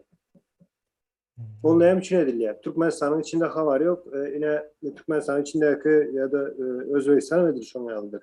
Yöne esirin dargacağını, 83. yıl, 85. yıl Avrupa doğulu göz getiriyor ama dargacağını perestroika şun için gelendir. Esir dargaplar ya saklamak niyetiyle gelendir. Yöne peydası olmadı gayet tizleştirdi diysen bolar o prosesi. Yöne yine esir dövründe şovat KGB mi ne diliyet olan yankı. KGB. Ama KGB ne ettiye olumam 85. yılda esirin KGB'sinin haber var esirin daracağına. Indi olan yazan nemesinde neyle geliyor? Yani 88. yıl, 89. yıl şol esirden ayrılacak devletleri önünden bilirler. ve şo yerde dörep bilecek yankı toparları yok etmeli ve öz adamını getirmek için hem şol prostranstva boş olmalı. Yine onu boşaltmak için hem yankıyalı kameraları ya da çeşmeleri olanıp yok ediyorlar ve Niyazov'a yer tayarlayan. Eğen 88 yıldan yer tayarlanıp başlattır. Bu men şu an yüzle ediyen analizim yanlış olup bilir bağışlarsın. Yo doğru, katı doğru deme. Doğru. Sebebi hazır edilen gurrunların içinde görüyen yerim dine şol yine Türkmenistan pahat etmelidir. Öz resursumuzu özümüz ulanmalı diyen düşüncelerin çıkan yerindedir bu adamın bir ayağı. Bu dine yeki adam değil, o tayda bir neçe adam var işte ya. Yeki özü değil. Yöne yankı mekanizm var, esirde Arap var ya ve esirden son yankı karışsız devletler ya da özbaşlık devletler dörecek olan teritoriyasını açabildiği KGB 80. yılda elinde teze karta ölen işte ya. O söz fikir etmeyen KGB'nin işi ol istihbarat demek şu gün kugün ülen işleyen değildir, geleceği göz önüne getiriyor işleyendir. Şu gün kugünü geleceği için şunun için adı istihbarattır. Bizde milli hopsuzluk değil ya, istihbarat asıl sözün nämesi. Indi şoň ýaly bolanda olar 80. yılda täze karta bilen işläp başlaýar ve şol KGB bunu bu informasiýany ýa-da şu düşünjäni ol çeşmeň özüniň habaram ýok. Habary bolsa etmezdi onu öz halkyna, öz milletine garşy onu edip bilmeýän-de habaryň bolsa bu zatlardan. Ýöne saňa bir wezipe diýen olarlar ýa-da başga bir kiçik bir zatlar bilen aldanyp ol işler ettirýärler. Ýöne kamera işini yerine ýetirýär we Niyazov gelmeli häkimete Niyazov gelmek üçin hem ýankyýaly milli duýgusy bolan ýa-da azat pikiri bolan adamlary ýok etmeli. Şol prostranstwany boşaltmaly. Ine maksat şol otaydy men görýän zadım. Onam näde edip bilen ýankyýaly çeşmeleň nämesi bilen orus birini goşup bilmeýän türkmeniň arasyna tembolem milli duýgusy we garaşsyzlyk, özbaşlyklyk duýgusy bolan bir şahslaryň ýanyna başka milletten, başka pikirden bir adam oluşup bilmeyen özlerine menzeş bir iri olmalı. Ola mine şun yalı adamlar çıkıyor. Yani men görýänim yine eğer şol edilmedik olsa meninde ya da KGB yine şul oyunu oynamadık olsa Niyazov prezident olup bilmezdi. Sebebi Niyazov yine esirin içindeki KGB ya da Oruslan özlemeyen 80. yıllardan sonra esirin davacağına inanıp başlayalar yönü Hamra'da görünürde Niyazov prezident sayılansın esir tezeden dikeldeymesin deyip kaçıp o bir kepde öýüne çykyp bilmän gurupdy. O aýdym menem ertir sapara şol nämeni aýdyp berdim edil senin düşünjäň ýaly. Benim häzir şu nämeni okan soň indi gözümem yazıp durun bir wagt ýandan. Yo menem okudum bir gezek Suratım aldır ya. Edil şol neme çıkýar da şo taýda. O senariýa şoň ýalyrak ýa-da şoňa gaty meňzeş bir zatlar bolmaly.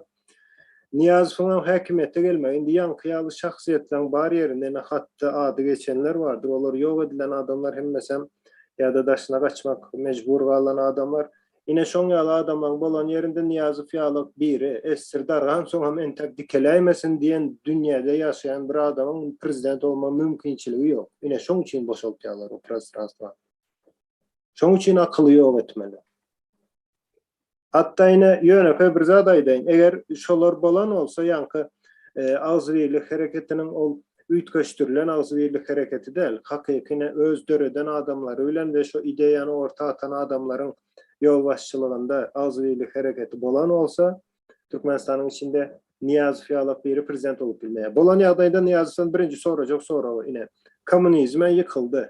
Tawa ýykyldy. Ýöne sen gelýän ýeriň ýeri diýip soramaly onda. Ol dolu 100% komünist olup yetiştirilen bir adam geldi. Ona edip komünizm yıkıldı deyip bilyen, onu önüme gelýär elime. Yani yol başçı olup gelýär özem. Yani ikinci dünya uruşu diýäs, ýene diýäs, soğuk uruş diýilýär. Yani soğuk uruş diýmek ol partlayıcı yaraglar ulanılmadık bir uruşa soğuk uruş diýilýär. İkinci dünya uruşundan sonra soğuk uruş devam edendir. Şu yerde kapma karşılığı ol Stalin'e karşı ya da Beylek'e karşı uruş değil. Komünizm bilen kapitalizm uruşu oldu. Sonunda komünizm çöktü, komünizm yok oldu. Yani Türkmenistan'a şu komünizmin bir önemi yolbaşçı olup geldi. Yine şu sorap bileceğim yankı hatta geçen şahslar ya da şolarda akıl şol sorap bile şu yerde. Şoň üçin ýok edildi şol näme? Men görýänim şoň ýazyrak şu wagt Facebook'ta. Doğru. Ýöne bu neme aýdyň başda tözüň nemetdim sen dowam edersin. Bu bir kicicik epizody.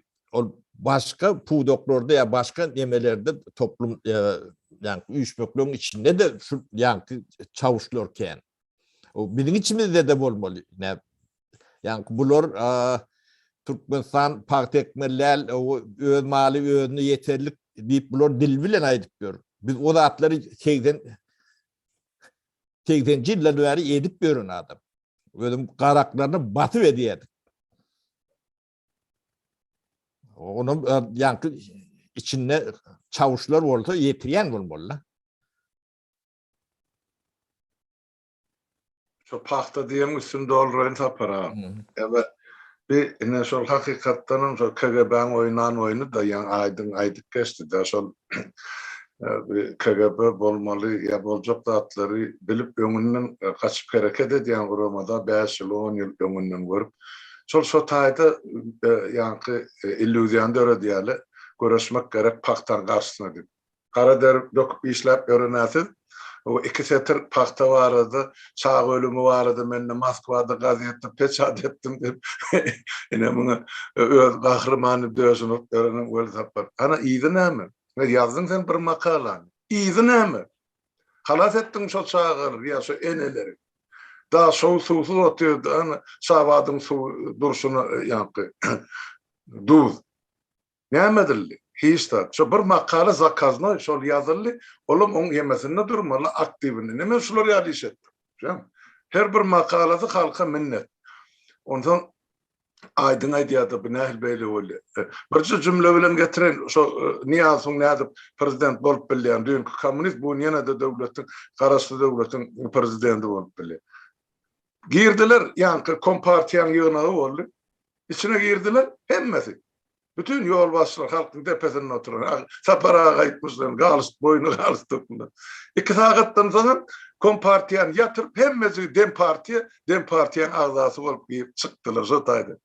2 saatın içinden bunların dünya garayışı taglimatı ütkedi. Bunlar Lenin babasının, Karl Marx'ın, Friedrich Engels'in hemmesi musurka taşladılar da. Yine biz demokrat değildir. Ne hemen demokrat? Şu sözün manzını şu doğru düşünün adım şu dağılın içinde bir adam ya badır ya yoktur. Yine şeyli oldu bizim halkımızın başına salınan musallat. Özem hawa paxta ýygyanyň, paxta ýygmaly däl diýeniň adyny berýär. Ýanky Akmurat Şerifow paxta ýygmaly däl diýip aýdýardy. Yo ne şular hemme de bir graf ýüşür. Türkmenistanyň bir oku bilim demesi var, sistemi var. O Türkmen okulary, mektepleri orsunkudan gaty izlediğini hemmece şol bilmeýän adam yok da. Yani bilimi soğudu var adam hemme kişi bilýär. Şonu näme üçin diýip soraw berip bilen oklar. Ne şulun içinde biri ýarmy şo soraw berip bilýän adamlar bolsadyr. Men şulara yani telpemi çıkarıp öňlerini başyma berdim. O şoň üçin men şu Türkmenin dörejilik nemelerine hiç bir anamım yok. Yani göremedim ben de. Ya biri ýarymdy bar. O ne bolýar? Şolardanam şular ýalak söz çıkmadı. Bu gözüme dürtülüp dur. Yani onun yani bu çözüm nerede görýärler? Yani sağ orta mektebe berýärler. O şol çözüm diýerler de. Orta mektebe berýärler, ondan Moskwada okuýarlar ya ýene şoňa meňde işlemeleri. Bulan çözümü şu. Ýüzle Türkmen çözümü. Sen ýurdum, senki bolar danin. Sen mektebiň nädip beýlekip gelmişen demesinden pes bolar. Sen şoňa düşüneň ok, şoň näme netije berjegin bu 30-40 ýyllar.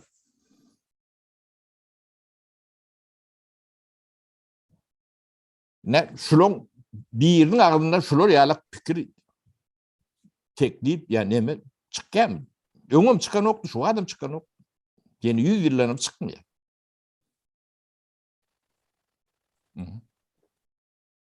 Sapara bir komentari var, okap bereyin. Hı. Näçin diye Orsun Çağaspakty ýa-da Türkmeniki ýa diye. Ana. Bilemok, men o döwür ýöne şu soramak üçin barmy şo zat? O ben aydyp bereyin. Ha. Oğullarda yani Ors yok. Ors şehirde yaşıyor, Aşgabat'ta yaşıyor. O Mary'nin merkezinde yaşıyor. O şehirde parti yok. Parti ekilen yok. Şoň üçin parti ýygan oklar. O da Türkmen o. Ana şoň üçin o üniversiteler däm üçin parti mana akdiliye ýokary okuw jaýlary diýip neme demeden oklarda. Men bir tapar ýygnak gaýtdym da men tabi iýipdiler. Türkmenler hemme jetip men iýjek bolýan, ýa-ni çewşik ýa-ni biraz nemerek hildi, ýa-ni ýetişen hildi. İşek wat bolondurlar da. Ne ödem ulu kalliye geder. O ýa-ni ýokary iň ýokary wedipeler ýa-ni birinji sekretar ýok, galandan hemme jeti bar.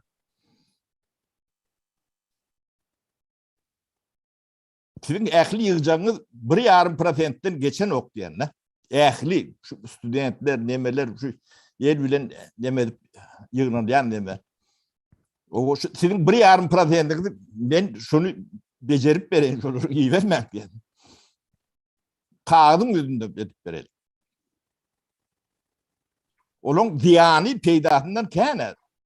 Onları yatırmalı, iyidirmeli, içirmeli, ekitmeli, getirmeli, bir kefelliye, bir neme diye studentler onun 5.000 adamın bir seyretip göre yani bir ay, 2 ay çöl nemetinde saklayacak bolup. Giden kurumoçuluğu var. Çıktacılar onun nemetinin yani kadınlarının oğlundan birini yapan o. O at telek, göt telek, kefelçilik yine näme? Onu bularum okudan nemeden bilimden maliyelerde. Näme gerek? O men düzelt berenim seni oğrum diýerlerdi. Tapara student ýaşlaryň içinde beýleki milletleň wekilen bolanra pakta akidilendi. Orada mektep okuwçylary diňe şo yerli halkyň oban çağalaryny gözüne astyrman ta soňky goldasyna çelle ýygnatyryp aňyrdylar. O olardy 2 aýdan kän okan oklar. Ana şoda. Yani alt yapısı bolmadyk nemäň üstüne yani nemäni üniversitet bilimini berende zat çykan ok da. O bir gat tebigatdan bir neme bolaýmasa içinden biri ýarym çykýar da.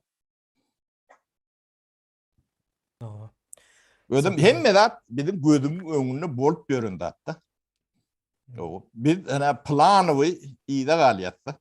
Ben şu student gam şunu ýadýadym. Yani diplomly iş ýadýadyk da. O näme üçin yani Pribaltika şoň emelerini kaplajaýnyny diýmek ýatyrym diýmek, investisiýa diýmek. Näme üçin şoň kaplajaýnyny Türkmenistanykydan 2,7 etdirken 10 ýyldan bäri dinamikasyny getirip berýär. Indi bu näme diýmek? Bu sen agatyň o 2,7 etse ýyda galmak diýmek. Ýyllar 10 ýylla 20 ýylla näile bolup gidýär. Ben student kam ben diplom işim demesi şu Aslanlı fondu diplome var. O da atları üstüne çalıştırıp yırtıştırıp attılar. Mehmet diplom bulur ya. Bular sonra vermek bolanok diýendirdi. Yo analiz edýän. Akly nämäni? Ne şu wat statistika wad, gorkonokdylar statistikada. Bu dünýäň statistikasy wad. Ýa dünýäň diýende postsovet demesiniň hem bejetiniň statistikasyny alyp bolýardy.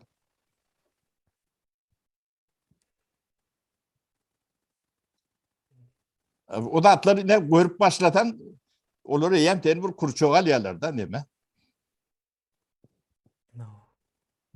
Wel saparlar kän Ken hem bir yerde var. Bu yönü biz bu gececek bir epizodunu gurrun veriyor. Türkmenin de betbakçılığının bir gececek bir nemeti. Bizim düşünmeli, nemetmeli dağımız kendir. Devlet kuracak, oradan devlet düşüncen olmalı.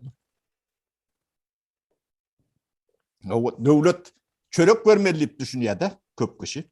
Devlet çörek vermeli, orada çöreğin hiç vakit olmaz. Devletin yetmeli iş vardır.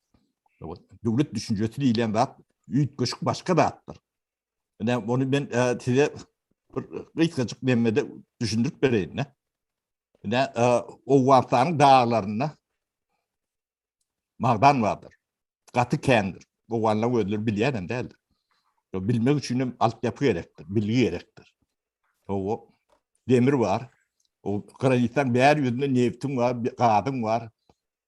Başka da bir topor yeraltı varlığın vardır. Şu mağdan demir Mercedes volyança bir şoğu teredin. Aratında ne açı, neme gerektir, bilgi. Şoğun altyapısını yediyen devlet aklı gerektir. Devlet aklı olmayan bizim regionumuzda mağdanlar vardır, yeraltı baylıklar vardır. Mercedes'im yoktur ben. Uslovna diyenler Mercedes'im olup bilir. O da başka bir adam traktörüm olup bilir, samolyodum olup bilirdi. Ne devlet aklı şu zatlar için gerektir. Siz çörüğünüzü, yödüğünüz kârli, hünerli olup kazanmalı mümkünçülük olayandır. Şu zatlar doğru boylarına. Biz şu zatlar hem meclisinin yanlış bolon nemetinde yaşadık. Öngün, Sovet nemetinde de şununla alaktır. O Sovet Soyutu'nun nemetinde o demir çıkmayan yer var mı? Vardır. Yani o Mercedes çıkayan neredir? Altyapı yoktur. Şu Mercedes yalak maşin çıkması için Ruslovna diyenler ya da ayrı batı yalak kamalot çıkması için 10 milyonlarca yukarı hili mühendis gerektir, injiler gerektir. O 10 bin yukarı hili olmak için o 100 binin içinden çıkayandır. Yani şolar yalak şunu öndüren, aklı öndüren bilgi altyapı olmalıdır. Mektepten başlayandır. Şu bolman neyle bağ yaşayacak. Nevtinin var, nemeğin var. Doğrulukta yalak yaşayan. Devlet düşüncesi şu dağıtları kurnamalıdır. Devletin işi şudur. Size çörek vermeliler, siz çöreğini öğretiniz.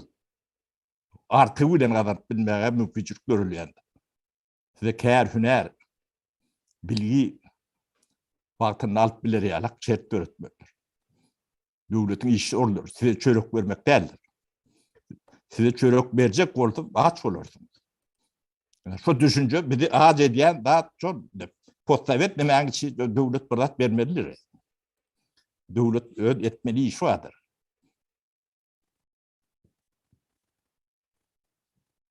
Sonra alarak Sapara Bir iki düşünce. saate doğru geliyor. Biz yavaş yavaş cemleyelim bunu. Bugün yine ne edip geldik biz bu taya? Paktadan geldik. Pakta nereden geldik? Yani el sapar. Pakta yığmalı değil deyip ayttı deyip geçeceğdi. Onu yürüyüp de yok. Sam hiç yani pakta meselesi önkü gidip duran gururuna hiç şurada akıllı yeri yok da. Sapara ya da benim kitabı okumamda bir yanlışlık olup bilir yani. Ben şu tayda görmedim de. O on etti bu etti diye en sonunda da o paktanam demetmel değil deyip ayttı diye. O arada yine bir neçe gururlar geçen olmalı. Pakta şonun al gelen olmalı da. Yani esası protokolün işleyen zatları var. Bu tayda açar sözleri.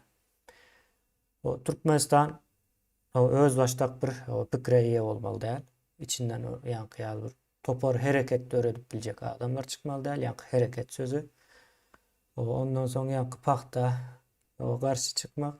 Şunun yalı belli başlı açar sözleri var. Yani şu açar sözlerin üstünde protokol işleyen yankı aydanam özün çeşme deyip hasap ediyor yöne çeşmenin edip öğreni işinden havarı yoktur deyip aydiyor ha. Sen eline protokol veriliptir. Şunya sözler şuna göre gidiyen deyip Yani şonun netijesinde çıkýar ýöne şularyň anyklan adamlarynyň köpüsi öldürildi-de. Şo taýda ýatýar. Näme üçin bu millet ayağa alyp bilen ok diýilen soragyň jogaby şu taýda. Şular millete ayağa aldyryp biljek adamlar bar bolsa ine misal üçin aýdyň ikimiz häzir Türkmenistanda ýa-da şularyň el ýetip bilýän ýerde bolan bolsadyk başlardan işin başyndan. O ýanky o çavuş biziň adymyz birinji berýär. O şular ine şu derece hoply. Ondan soň köbi öz seredi näme etjegini bize misal üçin berýän. Ine şo ýanky adamlaram öldürilen adamlaram şol Babba Göklenov. Binadan aşağı atıldı, doğru değil mi? Yanlış. O. O binadan aşağı. En son Babba Göklenov'u izarlap berdi. Onun aňyrsyny biz ekrana bermäli, yeterlikli olur. Ýoş-ýoş. Bularyň gaty kännämesi bar. Eden o jenaýatlar gaty uludur bu millete. O şu milleti halk etmen saklap durlar 30 yıldan beri. Anam bilýäňizmi? Dünýäli ýaşullar aýdyň bir soňky jemleýiji sözüňiz bar bolsa, söz alyp bilersiňiz. Ýoş-ýoş bugün bitireli çykyşymyzy. Para sen aýtjak, men aýdym başda. Sen aýdaý Halmurat mene aýtjagmy? Aýdaýdym öýde. Vatandaşlar, şu gurruny etmegimiz sebäbi biz onu özümüze bir abra getirsin ya bir abra etmek üçün gozamda halkın bilmek üçün aýdylyp durulanda. Şunu etmäge biz mecbur eger erteki gün täze Türkmenistany täze durmuşa gadam bassak bolsak aýamyzyň aşagyny yatan zatlar görmemiz gerekdi. Ýentämizden pyçak vurulmasyny diýip aýdýanymyz ol. Üç gözek birikdik, üç gözegem ýentämizden pyçak vurdular. Ene şol hökümetiň goýan adamlary eden işleri şolun. Gör bak näçe ýigitleri bular dünýäden ýok etdiler. Ente kasabat gaty uly bor. Ýöne bir müňden bir ölegende şoň kediler aýdyljak bor. Ýöne saparaga dogry aýtdy gelip şu taýdan başlaly. Hany öz eli bilen ýazan awtobiografiyasy, öz eli bilen ýazan danostlar diýip aýdyn, narusy näme boli. Türkmençe geçirsek o ene şolara jogap bersin. O şonqymya ýok. Ýok bolsa onu hazır Pocherkowski ekspertizden geçirer onu subut edip berer. Başka sorarken sen aýtyp geçdiň de başda da para näde Bolşevikler geldi. Kimin üstü bil? Oňa menne jogap bar. Men onu sorajaklatdym gatykan şu meselede. O taýagyň beýri höýüriň ören başga bol. Men türmede oturup, hani men näme şagirtler tutturdy, bidat men halat edin. Şuwesa gaçyp geldi. Yo, yalan bolsa aýtsyn, görkezsin näme hat bilen ştat gelenni. Ya yazmadım şu taýda Şuweýadan gaziýatlaryny eşek gal harp bilen men oglumy KGB öldürdi diýip. Ha? Indi halka aýdyp ber. Näde öldürdi KGB sen oglumy? Şu Şuwet hökümetine, Şuwet halkyny özüne bir şular ýaly rehimdarlyk döretmek üçin ýa şulardan kömek almak üçin oýnalan oýundy. Hem çağan ölümü bilen beýdip oýun edip born. O nerese çağasy ýogarly on gitdi, on başa keselim. Menin gitden öldü diýip Şahir Şirar aýtdy soň bilen sonra berip. O näýlon KGB öldürdi diýip. Ber şu atlara jogam ilk başdan. Näme üçin geldiň sen Şuweýa? Kimin arkasy bilen geldiň sen? Kimin derdini ullanyp geldiň sen? Ha sen bizi satyp geldiň aşta. Ha men ýen taýaklaryň jezasyny sen çekmeli türmelerde. Şuwala men şu taýda duraýyn, oturuy. Bersin jogam şu ýazylan haty. Näme diýär görel bilen halkyň. Soň beýle gurrunlar gerek bolsa dowam etdirber. Ýöne ýene bir gezek gaýtalap aýdy. Şol adam ýanynaky ýollaşlar bilen ýygyna türkak getiren beýle agent bilýänler bilen maňa Türkmenistanyny gerek. Halkyň öňünde. Başga da bu taýda men näme diýemde çekibiljek jezasy ýok, o taýda beriljek jeza bilen deňeşdirip görem. Halkyň öňünde jogabyny bersin Babba Göklen çağalaryny. Ýa-da beýleki ýigitler ýygyna garalarynyň öňünde Bersin jogabını. O nähil beýdip ýa-ni Hoşaly Garaýew bilen Muhammed Gulaýym Raýew Taşkentde baryp düşmäke ýa tutulyp Aşgabatda alyp gidilýär. Abdukulin kaptanına oturan sen näme? Kelte maslahatçysy bol. Ha?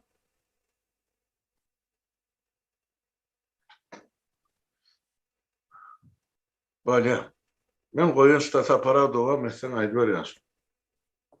Hem aytacak adımızı nemedeli ayttık diyeli Halmurat o bunu. Yönü ne şutayda içinde Instagram diğerleri vardır. Ne hudojnik Yaranov diye bilmedim. Ayette bağ oldu. O beleklerin bağ oldular. O Türküs Cuma'yı diğeri diye. O. No. Huday Kulüf var. Aydımçı. Neme ya dinlenip nemedip görmeliler Türkmen. Biz ağlap başlamadı bunlar. Ağlap Oo. başladı mı biz bunları? Yani bir kalkınman nemen vakti geldi de.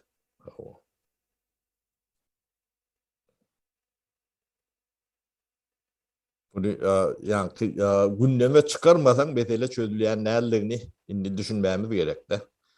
Bolup geçen dağıtları öğre arasında gürleşip şeydi koysan şotayda kal ya da. Yani gündeme cemiyetin nemetine çıkan son yani düşünce öğürlüye, fikri öğürlüye. Onun kapma karşı fikirler ortaya çıkıyor. Cemiyet geçiyor. O köp dağın öňü alınýandyr. Şoň üçin gürlän hemme zat ýa-ni söz bilen ilki söz gelýär diýe-de. Gürleşe çözmeli bu zatlary. Şutaýda gutoruluk kemine kän uzatdyk. No. O iyileşler sağ bolun, sagylykda görşeýiň size de köp sağ bolun ogranlar. No, sağ olun. Aydın. O men aýtjak zadymy watandaşlaryň da özleri öz pikirlerini jemlep faýdalan zatlar hakynda öz arasında pikir alışsın. No. Bolýan da sağ olun. Hemmäňize ildeşler. Size de sağ olun. Ýene de görüşmýänçäk.